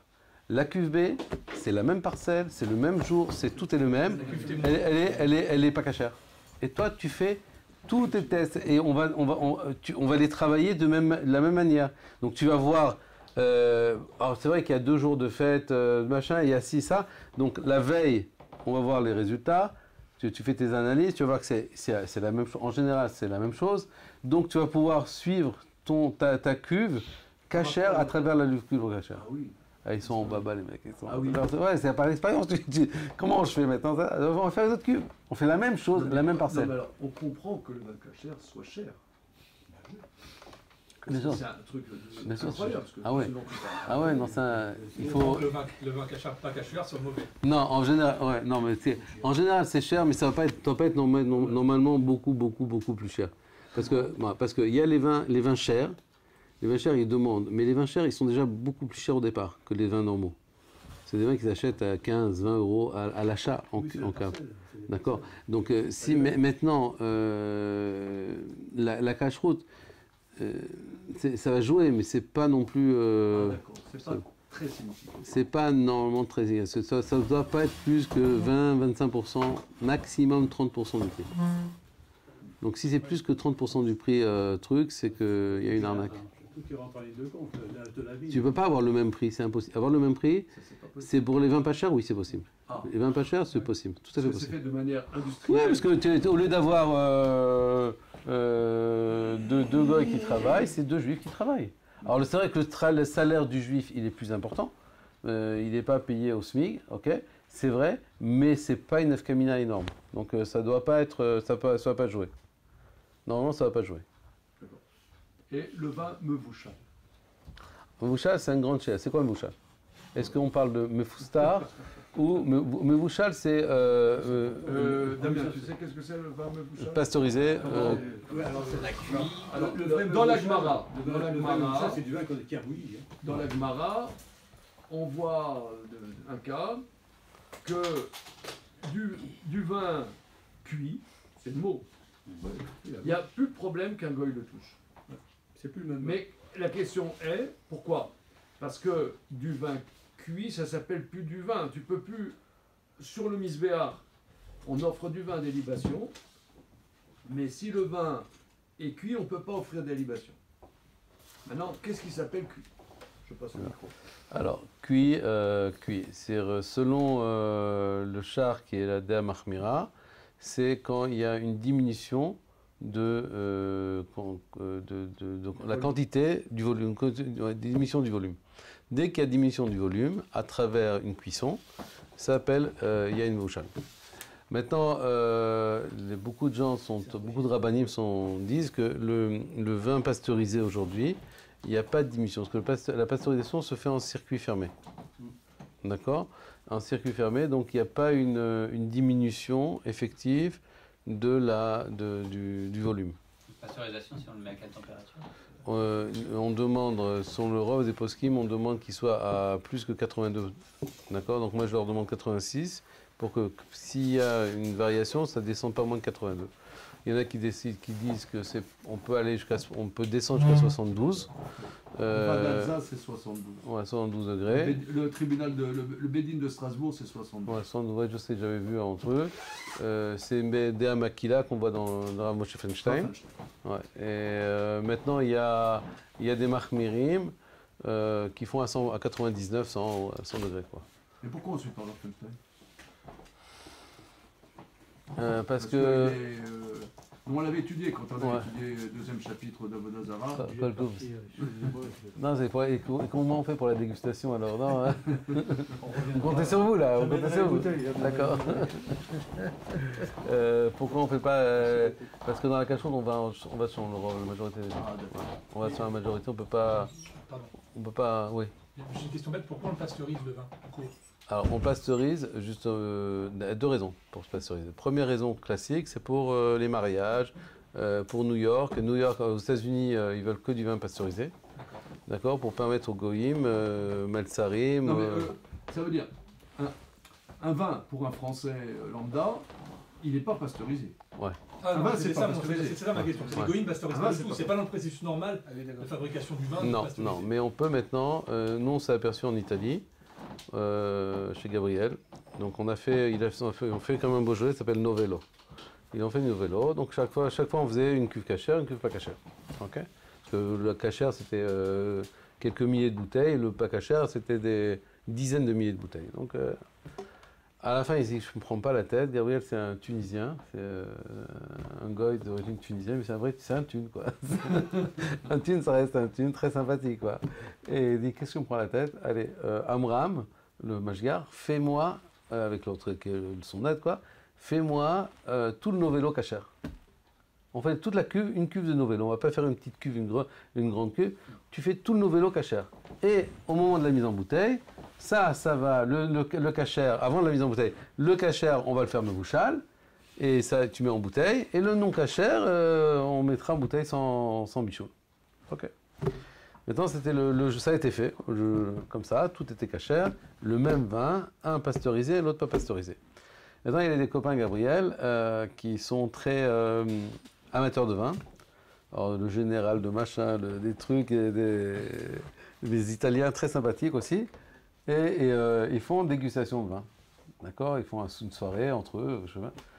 Et le lendemain, il arrive, il dit, écoute, on a fait la dégustation à l'aveugle, quoi. Donc lui, il savait c'était quoi. Et ils ont tous préféré le Novello cachère. Le pasteurisé. Le pasteurisé avec le Novello. Pourquoi? Ça stabilise. Ouais, ça stabilise quoi? Ça stabilise le tzad fruité du vin. Là, le vin, il avait fait une semaine, 2 semaines avant. Ça stagne, ça fait stabiliser quoi? Le côté fruité, le côté... Et ça, c'était bien. C'est-à-dire pour un vin, en vérité, pour un vin qui va être bu jeune, la pasteurisation, des fois, est bien. C'est pas un vin qui va vieillir, mais ça va le garder là où il est. La pasteurisation empêche le vieillissement en bouteille, par exemple. On ne fait pas la pasteurisation avant, au départ. on fait la pasteurisation avant la mise en bouteille. Et donc, là, comme il est en général en bouteille, il ne va pas vieillir. Alors, si c'est un vin qui tu cherches pas à ce qu'il vieillisse et tu cherches quoi, c'est mieux. Voilà. Donc Mais par exemple, dans un magasin. et donc c'est pour ça que c'est pas. Et c'est pour ça. Attends, non, pour ça, pour ce que tu as dit, que on n'apporte pas ça au misbéar, parce qu'au misbéar on apporte un vin chai. Là, tu tues pas comme tu tues pas le vin. Tu lui donnes un bon coup. Il est plus chai, il est pas goum. Tu mets la rétaline. Ouais, tu lui mets de la rétaline, voilà, exactement. Un coup de rétaline dans le vin, et donc il est, donc c'est plus le côté chai que tu cherches dans le vin. Voilà, maintenant, voilà. Mais ça veut dire un vin goy lambda, ça veut dire tu vas au magasin Nicolas, ils n'ont pas de vin Non, pasteurisé. non. Ah, même pas une bouteille. Non, en général, non. Ah bon, En général. c'est feuge. Ouais, C'est c'est vraiment feuge. juif. Ouais. Ah bon. Ils peuvent avoir, par exemple, au niveau des...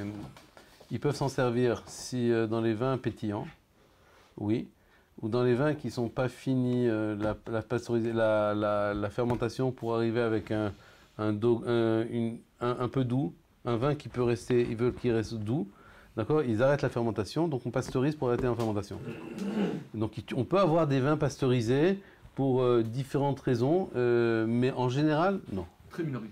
Ouais, c'est pas. Donc c'est vraiment les productions cachères. Ouais. Ce concept de vin pasteurisé, C'est pour dans les vieux. l'univers Ouais. du cachère. Ouais. Il n'y a pas, ils font. Donc aux États-Unis, tu as dit. Aux États-Unis, ils veulent pasteurisé. même Alexander, qui a une cave qui fait du très très très bon vin, Castel, tout le monde, il leur demande, Herzog demande, je veux pasteuriser. Donc concrètement, est-ce qu'il y a encore des vins qui ne sont pas mevouchalim sur le marché Oui, bien sûr, il y a. Ben, en Israël, ils veulent pas. En Israël, personne ne veut pasteuriser le vin. Ok. En Israël, personne. Oui, mais c'est les cas. qualité. Parce que j'imagine que le marché américain doit être assez exigeant. Ouais, mais exigeant, mais maintenant les Israéliens, c'est plus des frayerim par rapport aux Américains. C'est plus au Korim ou Shtachavim Lahaman, c'est fini. Ils savent que d'abord, il n'y avait pas de consommation de vin en Israël. Aujourd'hui, il y a une consommation du vin en Israël. Chez les religieux. Chez tout le monde. Chez tout le monde. La consommation a augmenté. On voit le nombre de caves, on voit le nombre de plantations de raisins qui se fait. Voilà, ils achètent maintenant, au lieu de le raisin de le passer dans le jus de raisin, il y a des productions en Italie, en Espagne, en Argentine, à peu près 8 à 10 millions de litres. Ce qu'il n'y avait pas, ça c'est maintenant tous les ans. C'était pas comme ça avant. Moi, ça fait depuis 2001, 2002, 2001 que je travaille dans le vin en Israël. Avant, je ne travaillais pas. Mais je suis maintenant en contact avec les grosses caves, c'est-à-dire tous ceux qui font du jus de raisin, à part Tepperberg, où je ne suis pas là-bas. Tous les autres, je suis là-bas. Donc je sais ce qui se passe. Quoi. Ils achètent énormément. Alors concrètement, excuse-moi, un vin Barkhane, qui est un bon vin, mais basique, et un Castel, c'est quoi la différence? Le raisin. Le raisin. Oui, et quelle est la différence? Le raisin, où il a poussé, d'où vient ce raisin. Castel, il prend des raisins. Au début, c'était à côté de Tzora, pas loin de là où il était. Avant, il était à Ramat Raziel. Maintenant, il est à Yad Hashmona, c'est en face de Telston. En face de Telston. Et donc, il a rouvert maintenant à Ramat Raziel, il y a 2 caves. Donc, ça, c'était tout Matei Yehuda, à côté de Matei Yehuda, de toute la région de Judée. Maintenant, il fait aussi venir du Golan un peu, pour certains vins. Mais c'est des vins qui valent... Il y a des vins en Israël qui, le raisin peut valoir 2 shekels, 3 shekels pour les caves. Et il y a des raisins qui valent 12, 14 shekels. C'est pas le même. Déjà, la base. Tu vas chez Castel, le grand Castel. Okay, il va tout dans du Seguin Moreau. Les chaviotes, des cuves, des barriques Seguin Moreau. Seguin Moreau, c'est en dessous de Tarançon, c'est une des grandes marques de barriques en France. C'est 600 € la barrique. Donc déjà, avant que tu passes, tu as le raisin qui est à 12 shekels, plus la barrique, tu as déjà un prix de départ qui est autre que le 3 shekels par bouteille, quoi. La bouteille, le travail, il y a un travail que c'est 2 ans de barrique. Il faut s'occuper. Une barrique, ça boit du vin, donc il y a une perte Il y a une espèce, c'est-à-dire, tous les mois, il faut faire ce qu'on appelle parce qu'il y a topping. des barriques en aluminium, en inox. ou je sais Ouais, pas ça quoi c'est exactement. le méchalim, ça c'est les méchalim, comment ça s'appelle un méchal hein? Un contenant, ouais, c'est une, Matériel. hein? Un matériel. Non, une cuve. Oui. Une cuve. C'est une cuve en inox. Mais après, tu passes de la cuve en inox, tu la passes dans des fûts en bois. Ah, d'accord. Et le fût en bois, 600 €, et encore, ça c'est ce qu'il achète, hein, mais c'est minimum 600 € sur les Sogamoro, divisé par 225 litres, ça fait pas mal le litre, quoi. Déjà, quand tu commences, tu as déjà le raisin et le travail. Et chaque barrique neuve, elle va évaporer à 10 à 15%. Ah oui. Parce qu'il faut tous les mois, il faut faire du topping. Ah oui. Il faut rajouter du vin. Ça aussi, c'est un problème dans les masrot. Ça peut être un problème dans les shmita. Ah oui, alors le Shemitah, c'est- Ça, c'est aussi un problème. Si tu vends du vin qui n'est pas shmita, tu mets en vin shmita. Ou plutôt le contraire. Du pas shmita, du shmita dans du pas shmita. Parce que quand tu fais de la barrique, c'est de la barrique sur des années. Donc, tu as des vins qui vont être Eter Mechira, et là, il a le truc, par exemple, on va arriver en 2022, c'est la vendange. La Shemitah commence maintenant. Elle commence là, en septembre, enfin en Elul, en Tishrei. Ça va commencer. Tishrei, ça va être l'avancée de la Shemitah. Mais nous, pour le vin, c'est l'année d'après. C'est la vendange 2022. évidemment. En 2022, quand il va faire du vin, donc en 2023, il va commencer à faire ils vont faire ses toppings, tout ça.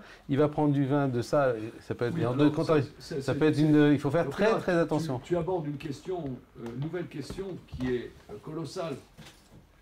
Comment tous ces millions de litres en Israël, comment ça se gère pendant l'année de la Shemitah? Ah ouais, c'est sympathique. C'est sa mère, ça. Ouais, c'est sa mère.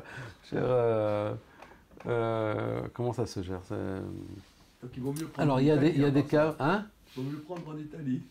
Ouais, enfin en Italie, le jus de raisin. Tous les jus de raisin seront faits en Italie à peu près. Il y aura peut-être un peu de jus de raisin qui va être fait au Tsar Beddin. Ah, mais il faut que...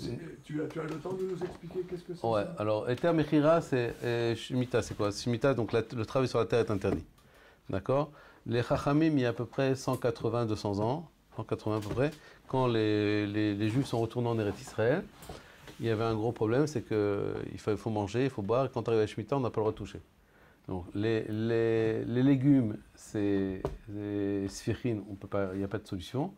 Mais les fruits, ils ont trouvé une solution, c'est Eter Mechira. Même pour les sphirines, même pour les légumes, ils ont trouvé, c'est vendre la terre, vendre la terre à un goy. Comme on fait, on vend le chametz à un goy. D'accord. Ok? Et ça va que d'après certaines chitotes. Ouais, certaines chitos sont quand même des gdolé olam. C'est Rav Diskin, c'est-à-dire les gens ils parlent sur Eter Mechira, mais ceux qui ont fait le Eter Mechira, c'est pas Rav Ovadia, c'est pas les Sfaradim, c'est pas les machins, c'est des gdolé olam Ashkenaz d'il y a 180 ans. Et alors, moi j'ai un klal comme ça, c'est que les gdolim on les respecte, mais les gdolim d'avant c'est apprendre terre. D'accord? Oui, mais non, Moi je commence. Non, Oui, mais donc, c'est vrai. Alors maintenant, le monde il y a Madrid. Il y a deux tchoumotes sur le truc. Ouais. Premièrement, ils étaient dans une misère Total. absolue. Ouais. Tandis qu'aujourd'hui, on n'est pas dans cette misère. Qui c'est? Comment? Toi, t'es pas dans la misère. Moi, je suis pas dans la misère. Mais qui a des kramim, qui a des terrains. Ça, c'est Un une mec qui a des question. terrains. Ça, Un mec qui a des terrains, qu'est-ce qu'il ça, fait? C'est une question. Et deuxièmement, Mais c'est la même par question. Prenons le Chazonich, Oui. qui se base sur des avis qui ne sont pas les moindres, pense que même si c'est vendu au Goy, il y a quand même la Kedusha Shvit. Oui, bon, ça, c'est. Non, ça, c'est le. Le Beth Yosef, c'est bon. Chez le. Comment ça s'appelle? Mabit. Le Mabit qui dit comme ça. Le Mabit. Il y a plusieurs Mabit. Le Rabbi Yosef Caro. Après, il a complètement con. Donc, Complètement alors, ça, au niveau, pour faire 4 sars comme ça, au niveau de toutes les cacheroutes Meudarot, ce qu'on appelle les Badatsim, les Minéem, tous les Badatsim ne prennent pas Eter Mechira. Personne ne prend Eter Mechira. Nous, moi, en gros, j'ai pas de travail pendant la vendange Le thon, si, le thon. Non, non, mais c'est du travail parce qu'il faut suivre. Parce que la majorité des caves vont faire Eter Mechira. Maintenant, comment ils ne vont pas mélanger? Et il faut les aider. Maintenant, c'est pas parce qu'ils font Eter Mechira que tu leur jettes la pierre. Il faut les aider que ça soit cachère, que ça reste cachère. Il faut que même si tu ne sors pas avec ta cache-route, c'est une base. La cache-route, c'est quoi la cache-route? C'est quoi une cache-route? Pourquoi on fait la cache-route? Cache-route, c'est quoi? Quand on nous demande de manger cachère, Shulchan Aruch, comment on fait? Nous, maintenant, les gens qui s'occupent de ça, c'est quoi? C'est un chérout de date. Un chérout qu'on doit donner au public. Pourquoi c'est tombé sur moi? Moi, je n'ai pas cherché ça. Je veux dire, c'est m'est tombé dessus qu'on peut rien. Gérard, c'est lui qui m'a amené à Pavé. D'accord, c'est un peu de sa faute, peut-être indirectement. Et à Pavé, on m'a demandé, Risma qui est tombé dessus une fois, est-ce que tu peux? Et puis voilà, c'est comme ça a démarré. Beth Yosef, la même chose. C'est pas que je suis parti chercher quelque chose, ça m'est tombé dessus. Et c'est un chérout de date. Donc tu dois, si tu es sérieux, si tu es quelqu'un. Alors tu dois même là, si c'est pas ta cache-route, tu vas pas donner ta cache-route, tu dois suivre que ça soit caché. Selon les termes Mechira, ça doit être bien. Et en plus, et à part ça, tu dois faire attention parce qu'après Eter Mechira, avant et après, il y a cache-route normale. Donc qu'il n'y ait pas de mélange. Et s'il y a un mélange, qu'est-ce que tu fais? Tu dis la majorité des caves font Eter Mechira. Oui. Il y a quelques caves qui ne font pas. Il y a Oraganos, ils ne vont pas faire. Toutes les caves qui sont dirigées par des religieux, ils ne vont pas faire. Mais les autres, ils vont faire parce qu'ils ont des contrats. C'est pas ça, ils ont des contrats avec les vignerons. Alors souvent, les caves ne sont pas les vignerons. Oui. Donc il y a les vignes. Donc qu'est-ce que tu fais? Il y a, comment il s'appelle Yossi Nachmias, qui a plein de vignes, qui vend en Rekanati. Alors Yossi lui-même, il a une petite cave. Très très très très bon vin. Mais top niveau, ça s'appelle Métave. Si vous rentrez, vous voyez ce vin, achetez-le, c'est un très très bon vin. Mais Yossi ne va pas faire. Attends. Jusqu'à maintenant, je n'ai pas pris de notes, mais là, je commence. Métave. Alors, d'accord. Maintenant, Yossi, il a un contrat avec Rekanati. Donc, il va continuer à vendre Rekanati. Rekanati, qu'est-ce qu'il va faire? Il va faire Eter Mechira. Ils vont faire Eter Mechira. Il va pas. Qu'est-ce qu'on va faire? Et ça, quel est le pitaron? Quel est le pitaron pour tous ces cormis? Tout à l'heure qu'à l'époque de Marine Diskin, c'était un problème de vie ou de mort. Mais là, c'est pas un problème de vie ou de mort. Il baisse son Pshitat niveau de Regel. vie, c'est tout. Pshitat Regel. Comment? Ça peut être Pshitat Regel. Ah, il fait Bien faillite. sûr. Bien sûr. Il fait faillite. Il peut faillite. Il y a certains qui peuvent s'arranger, mais d'autres qui ne peuvent pas s'arranger. Barkhane, il a des vignes à lui. Il peut s'arranger. Il ne fait pas, c'est un Haredi, mec, c'est des Haredim. C'est un Belge, truc. Ils peuvent s'arranger. Mais quelqu'un qui vit de ça, comment il s'arrange? Une année, et c'est pas une année, c'est tous les 7 ans, tu ne travailles pas. C'est la Torah qui te demande. D'accord, ok. D'accord, je sais, mais mais on est un peu dans le même. Moi, je jette pas la pierre. Je sais pas comment je réagis si moi c'était. Non, surtout que la Shemitah aujourd'hui c'est Médérabonon. Ouais. Ça indubitablement. Ouais, ça c'est complètement ça. Donc qu'est-ce Comment? C'est pas tout Israël. Oui, par rapport au c'est Yom Médérabonon, ça c'est Ouais, sûr. tant qu'on n'est pas, quand tout Israël n'est pas rentré, il y a tout Maasrot, tout ça, c'est tout des rabbins. Est-ce que maintenant c'est le cas? Hein? Il y en a qui disent que maintenant c'est le cas parce que La majorité, le Rav, il est. Non, mais il faut Le que ça soit Rav, lui très quand je C'est-à-dire que le vin qui va sortir avec le Eter Mechira va sortir avec un autre Hercher. Remonte à mes commis. Rabbanout, la Rabbanout dans le droit. Et il précise? Ouais. C'est marqué Eter Mechira, remonte à mes commis. D'accord.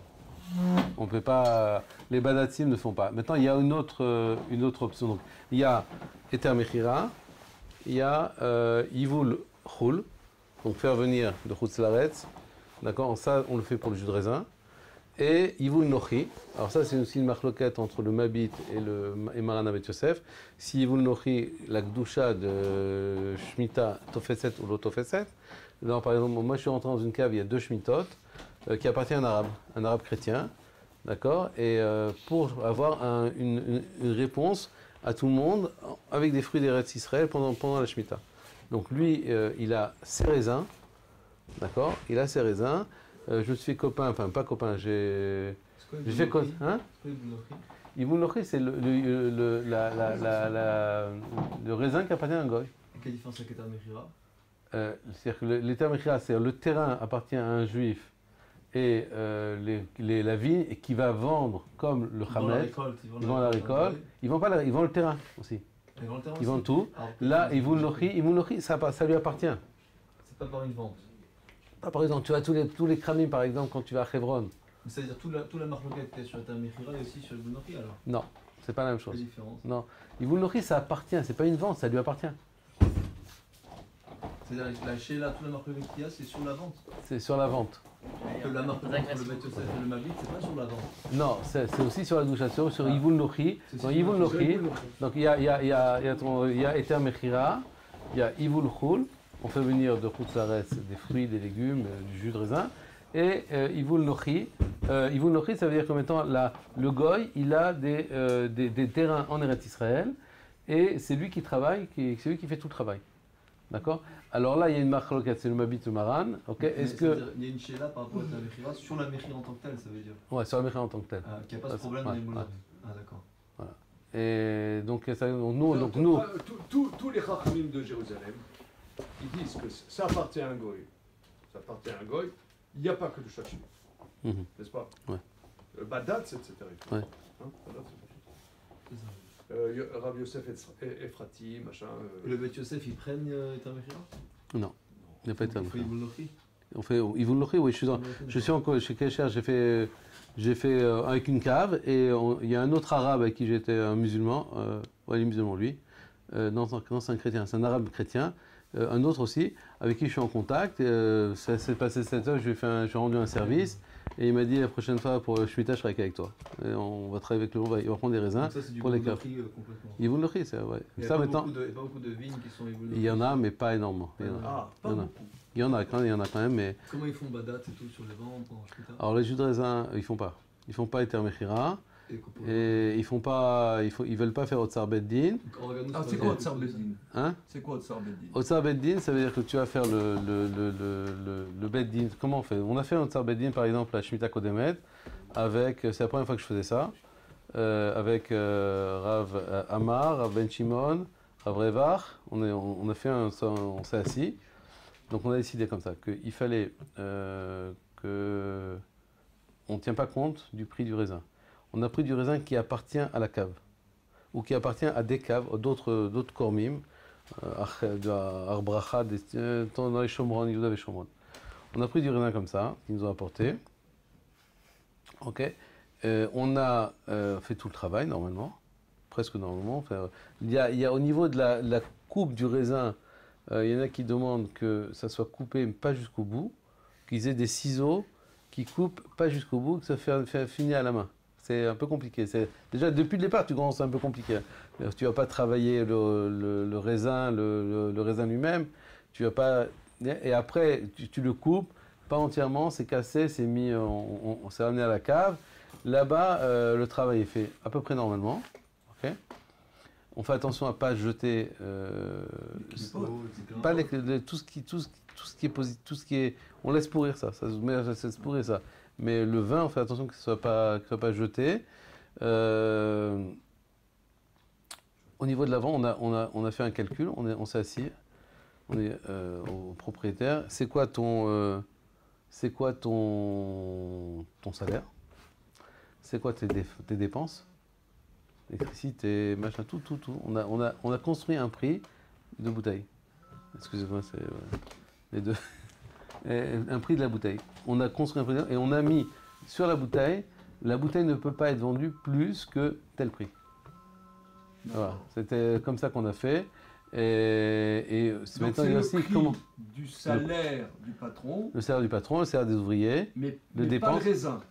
Non, sans le raisin. Le raisin n'est pas payé. Ouais. Le raisin, il est zéro. Voilà. Et on discute avec lui, quoi. L'électricité, tu ne peux pas en faire trop. Tu peux pas mettre tout le truc d'électricité, tu fais Eter Mechira aussi.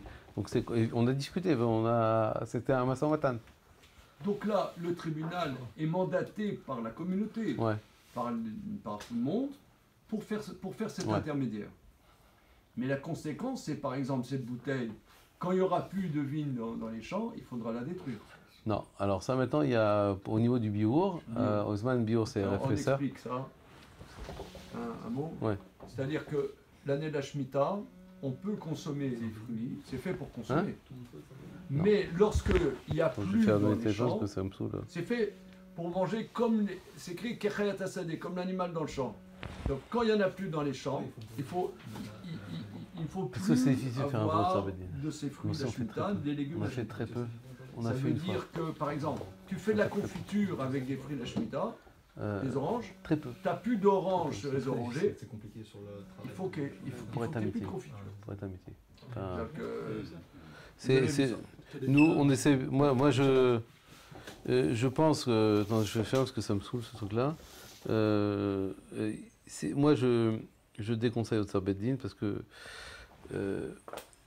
par expérience, Otsar Beddin, soit il est très très bien fait, très bien géré, mais ça doit être vraiment un prix qui est en dessous du marché, qu'on explique pourquoi, on peut expliquer aux gens d'où ça sort, pourquoi on a dit 10 shekels pour la bouteille de jus de raisin et 18 shekels pour la bouteille de vin, et qu'on ait l'explication. Mais le problème, c'est qu'il y a beaucoup de cacherois qui font des Otsar Beddin, et c'est une occasion de faire du fric. Pas chouette. C'est un Otsar pour le Beddin, quoi. C'est pour ceux qui s'occupent du Beddin. Voilà. C'est un Otsar pour le Beddin. Quand ils vendent plus cher, ils vendent plus cher que. Ouais, je parle avec les kormim, avec les gros kormim, les gros vignerons en Israël. Ils me disent, c'est une honte.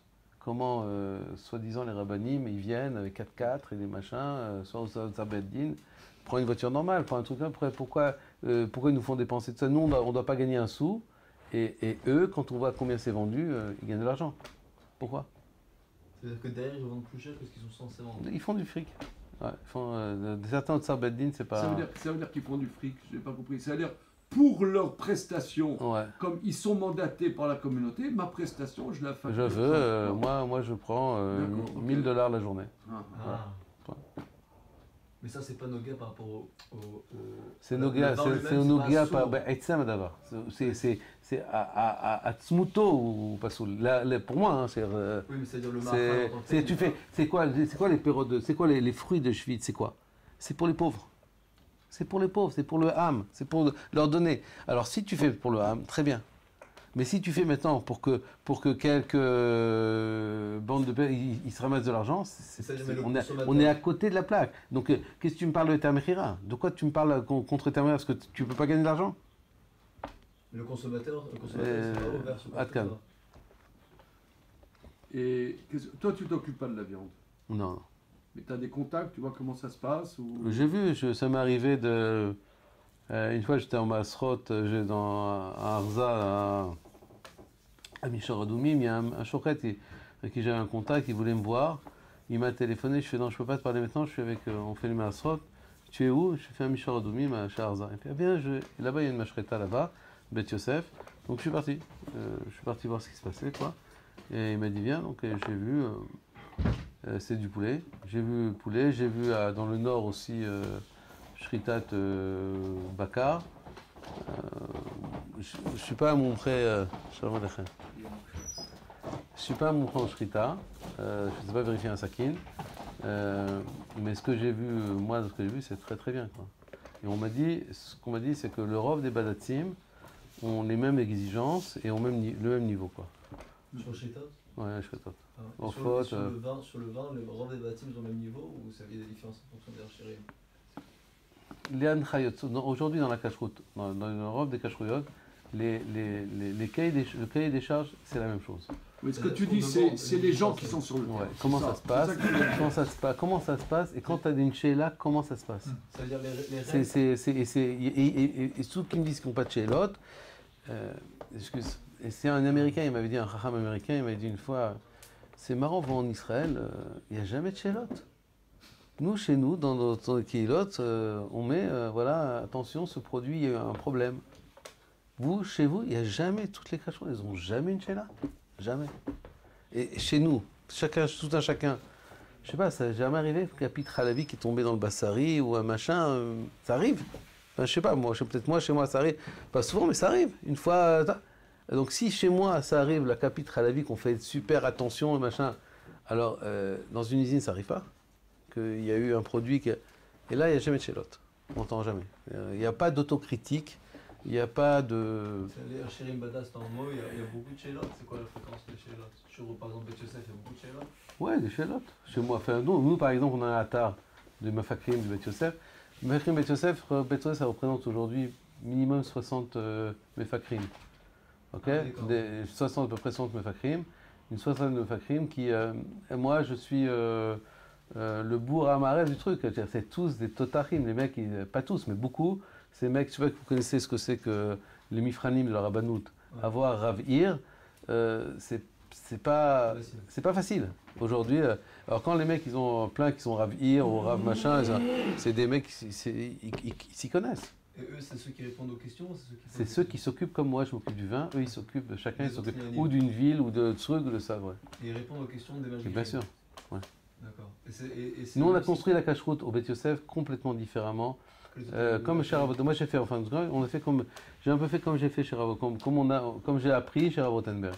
C'est-à-dire qu'il y a le Rav, il y a le Roche à Mashgichim, Mefakear, appelle-le comme tu veux appeler, et il y a le travail sur place, sur le terrain.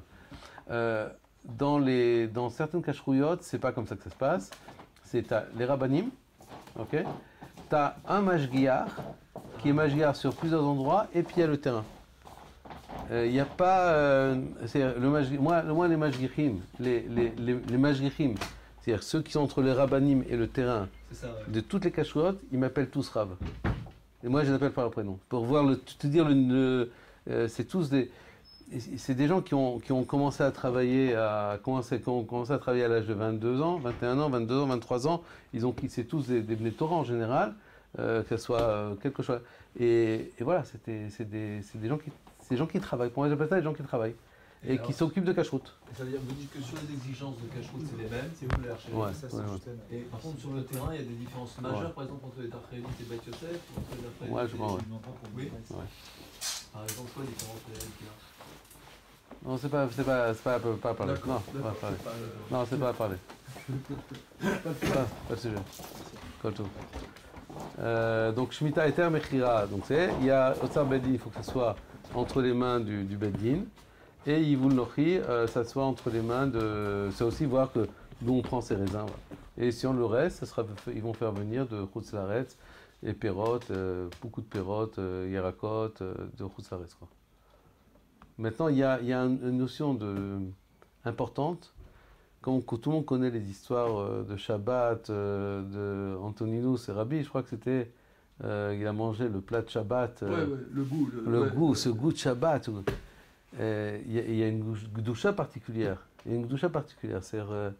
Il y a une gdoucha particulière sur les fruits d'Eretz Israël. Les fruits d'Eretz et les fruits de la Shemitah, alachat kama et kama. Ah bon?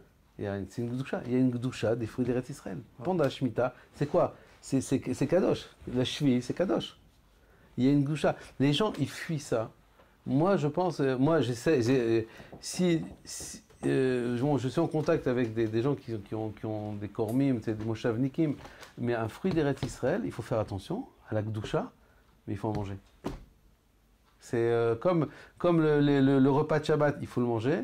Il y a un ta'anouk, c'est une misode d'Onek Shabbat, la même chose. C'est une misode de manger les fruits de la Shemitah. Par contre, en Chutz Laaretz, non. On ne mange pas un fruit de la Shemitah en Chutz Laaretz, c'est interdit. Un fruit de Shemitah. On ne peut pas l'amener en Eretz Israël, on peut le faire sortir. Non, mais comment dire? Donc une bouteille au Tsar Beddin, elle ne doit pas sortir. Normalement, ouais, elle ne doit pas sortir.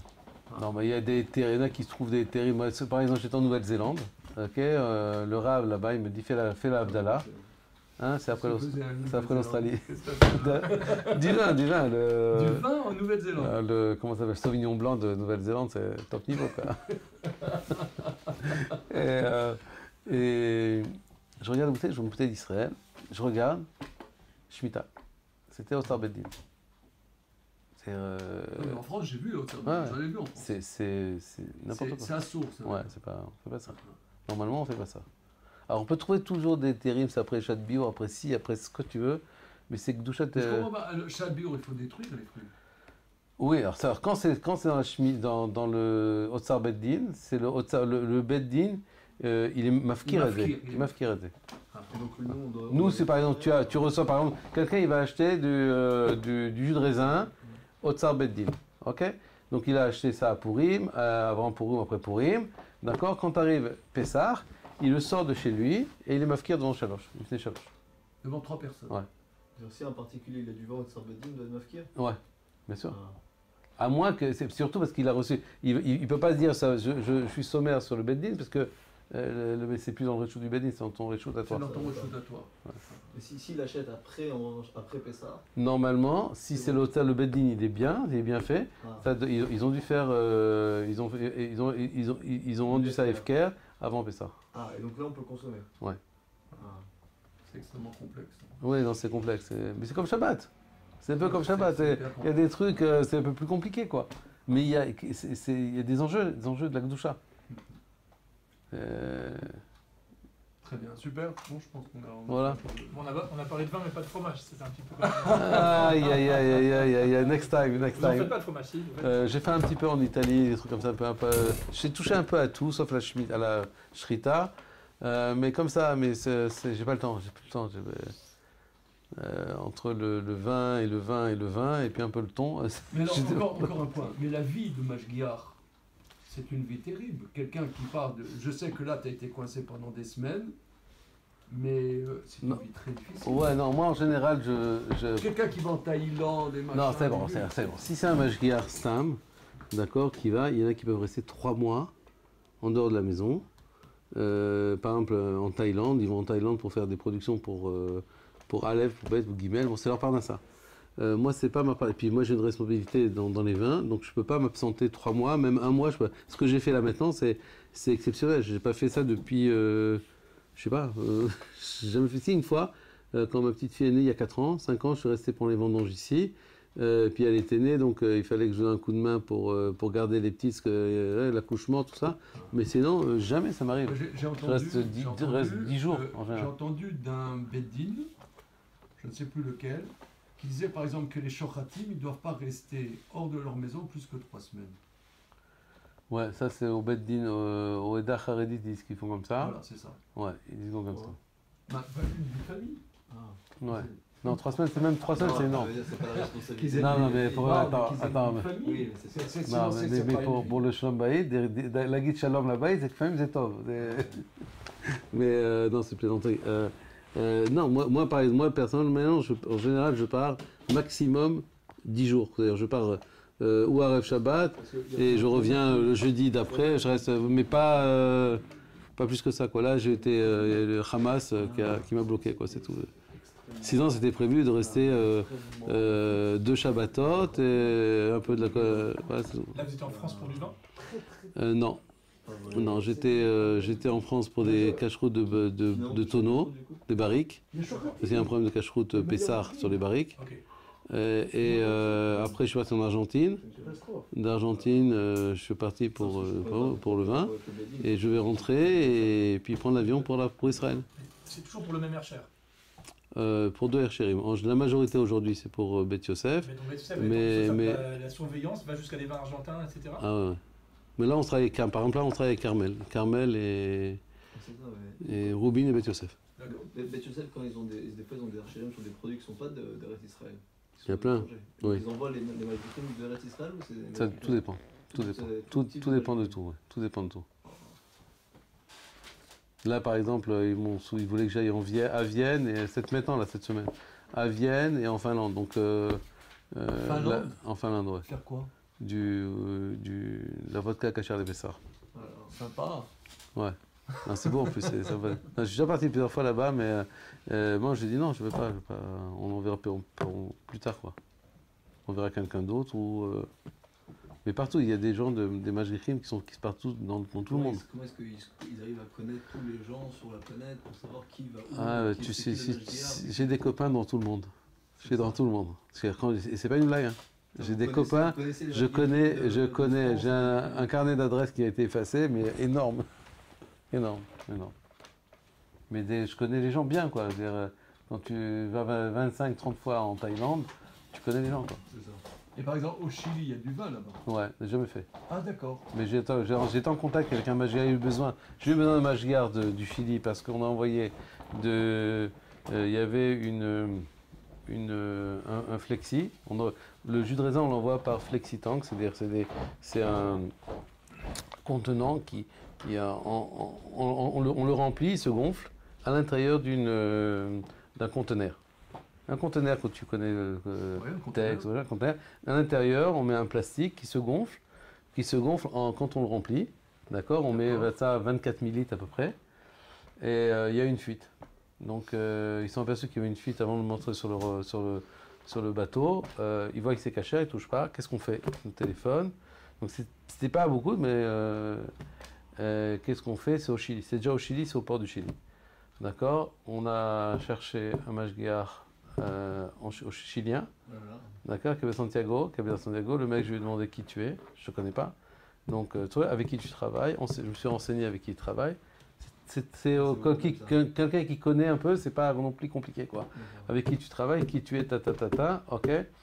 Quand tu es là-bas, tu me prends des photos du truc, machin, si ça. Ils ont passé tout ce qui était dans ce conteneur, dans un autre conteneur, un autre flexi neuf. Et c'est lui qui a fait le travail. Par l'intermédiaire de ce juif. C'est un juif, truc, qui a fait. Il m'a dit, tu me vois voir les chotamot, tu me vois les trucs. Et comment t'as fait? Si, ça. Le monde de la cacheroute dans le monde, c'est possible de connaître. Tout le monde. C'est-à-dire les gens qui connaissent tout le monde. Ah, c'est ça. Presque. Tout le monde se connaît, quoi. C'est pas un monde qui est très très. Non, c'est un monde. Par exemple, dans le vin, c'est très petit, quoi. Ah, c'est très petit. En Australie, il y a du vin aussi. Ouais, jamais fait. Moi, une fois, on m'a demandé. En Australie, en Amérique du Sud. En Afrique du Sud aussi. On m'a demandé à chaque fois, mais c'est pas sorti. Donc, là, j'ai sorti l'Argentine, c'est sûr. Donc, Beth Yosef, ils font pas là-bas. Non, on n'est pas là. C'est sorti, pourquoi est sorti l'Argentine? Parce que pour les masses. L'Argentine, oui, il y a Beth Yosef. Ah ouais, on fait du vin en Argentine, pour l'Argentine, pour les États-Unis, et maintenant peut-être pour la France, il va arriver. Ah oui. Malbec qui va venir. C'est en contact, voilà, c'est pas. Ça va. Quelle est pour quelqu'un de France, quelle est la plus-value d'un vin d'Argentine, à part l'exotisme? C'est comme ça, tout le monde veut des vins d'Israël, d'Argentine, de machin. Tu goûter ce plus, le Sauvignon blanc de Nouvelle-Zélande. Tu vas aux États-Unis, tu as les magasins de vin qui ont le Machlaka Kshera, c'est énorme, il y a toutes sortes de vins, de tout le monde. C'est extraordinaire. Les gens, ils aiment ça goûter. Bon, c'est vrai que le Sauvignon blanc d'Argentine, tu tombes. Il est pérouti. Celui qui aime le vin, quoi, c'est très sympathique. Un Malbec d'Argentine. C'est quoi Malbec? Ça veut dire quoi? Malbec, c'est en français. Malbec, il n'est pas bon dans la bouche. Oui. Il n'est pas bon dans la bouche. La majorité d'endroits où poussait ce raisin en France, il ne sortait pas bon. À côté des Pyrénées, il y a des endroits où il sortait bien. Donc, il a pris ce nom Malbec, mauvais en bouche, quoi. Et par contre, il a été exporté en Argentine. C'est extraordinaire. Il est très très bon. Ah oui. Voilà. Ce même raisin, cépage. ce même cépage là-bas, il explose. Il est très très bon. C'est pas le même terroir, c'est pas le. Quand tu as la cordillère des Andes en face de toi, au début des cordillères des Andes en face de toi. Déguster un Malbec devant la cordillère des Andes. Et un petit assado, c'est très difficile. Chaim Kachim. Voilà. Tu étais, toi, là-bas? Et j'étais la semaine dernière, 2 semaines. La semaine dernière, là-bas, tu as vu la cordillère des Andes. Ouais, exactement. Je vais tous les ans là-bas. J'ai une équipe, des gens qui sont. Avec qui un par exemple qui a appris avec moi. Aujourd'hui, il est responsable chez Rubin. Il est responsable pour Rubin. C'est-à-dire qui fait Johann Bismarck, c'est lui qui a commencé. Johann Bismarck. D'accord. Et là qu'il a commencé à travailler avec moi pendant des années. Maintenant, il a pris un peu d'âge. Depuis 2008, on fait ça. Un peu d'âge, un peu de bouteille, comme on dit. Et maintenant, il est responsable chez Rav Rubin. Voilà. Donc le vin Rubin, c'est lui qui fait ça. C'est lui qui va faire, ouais. C'est lui qui surveille, mais c'est les maghrines, les maghrines, c'est les mêmes. Les mêmes, ouais.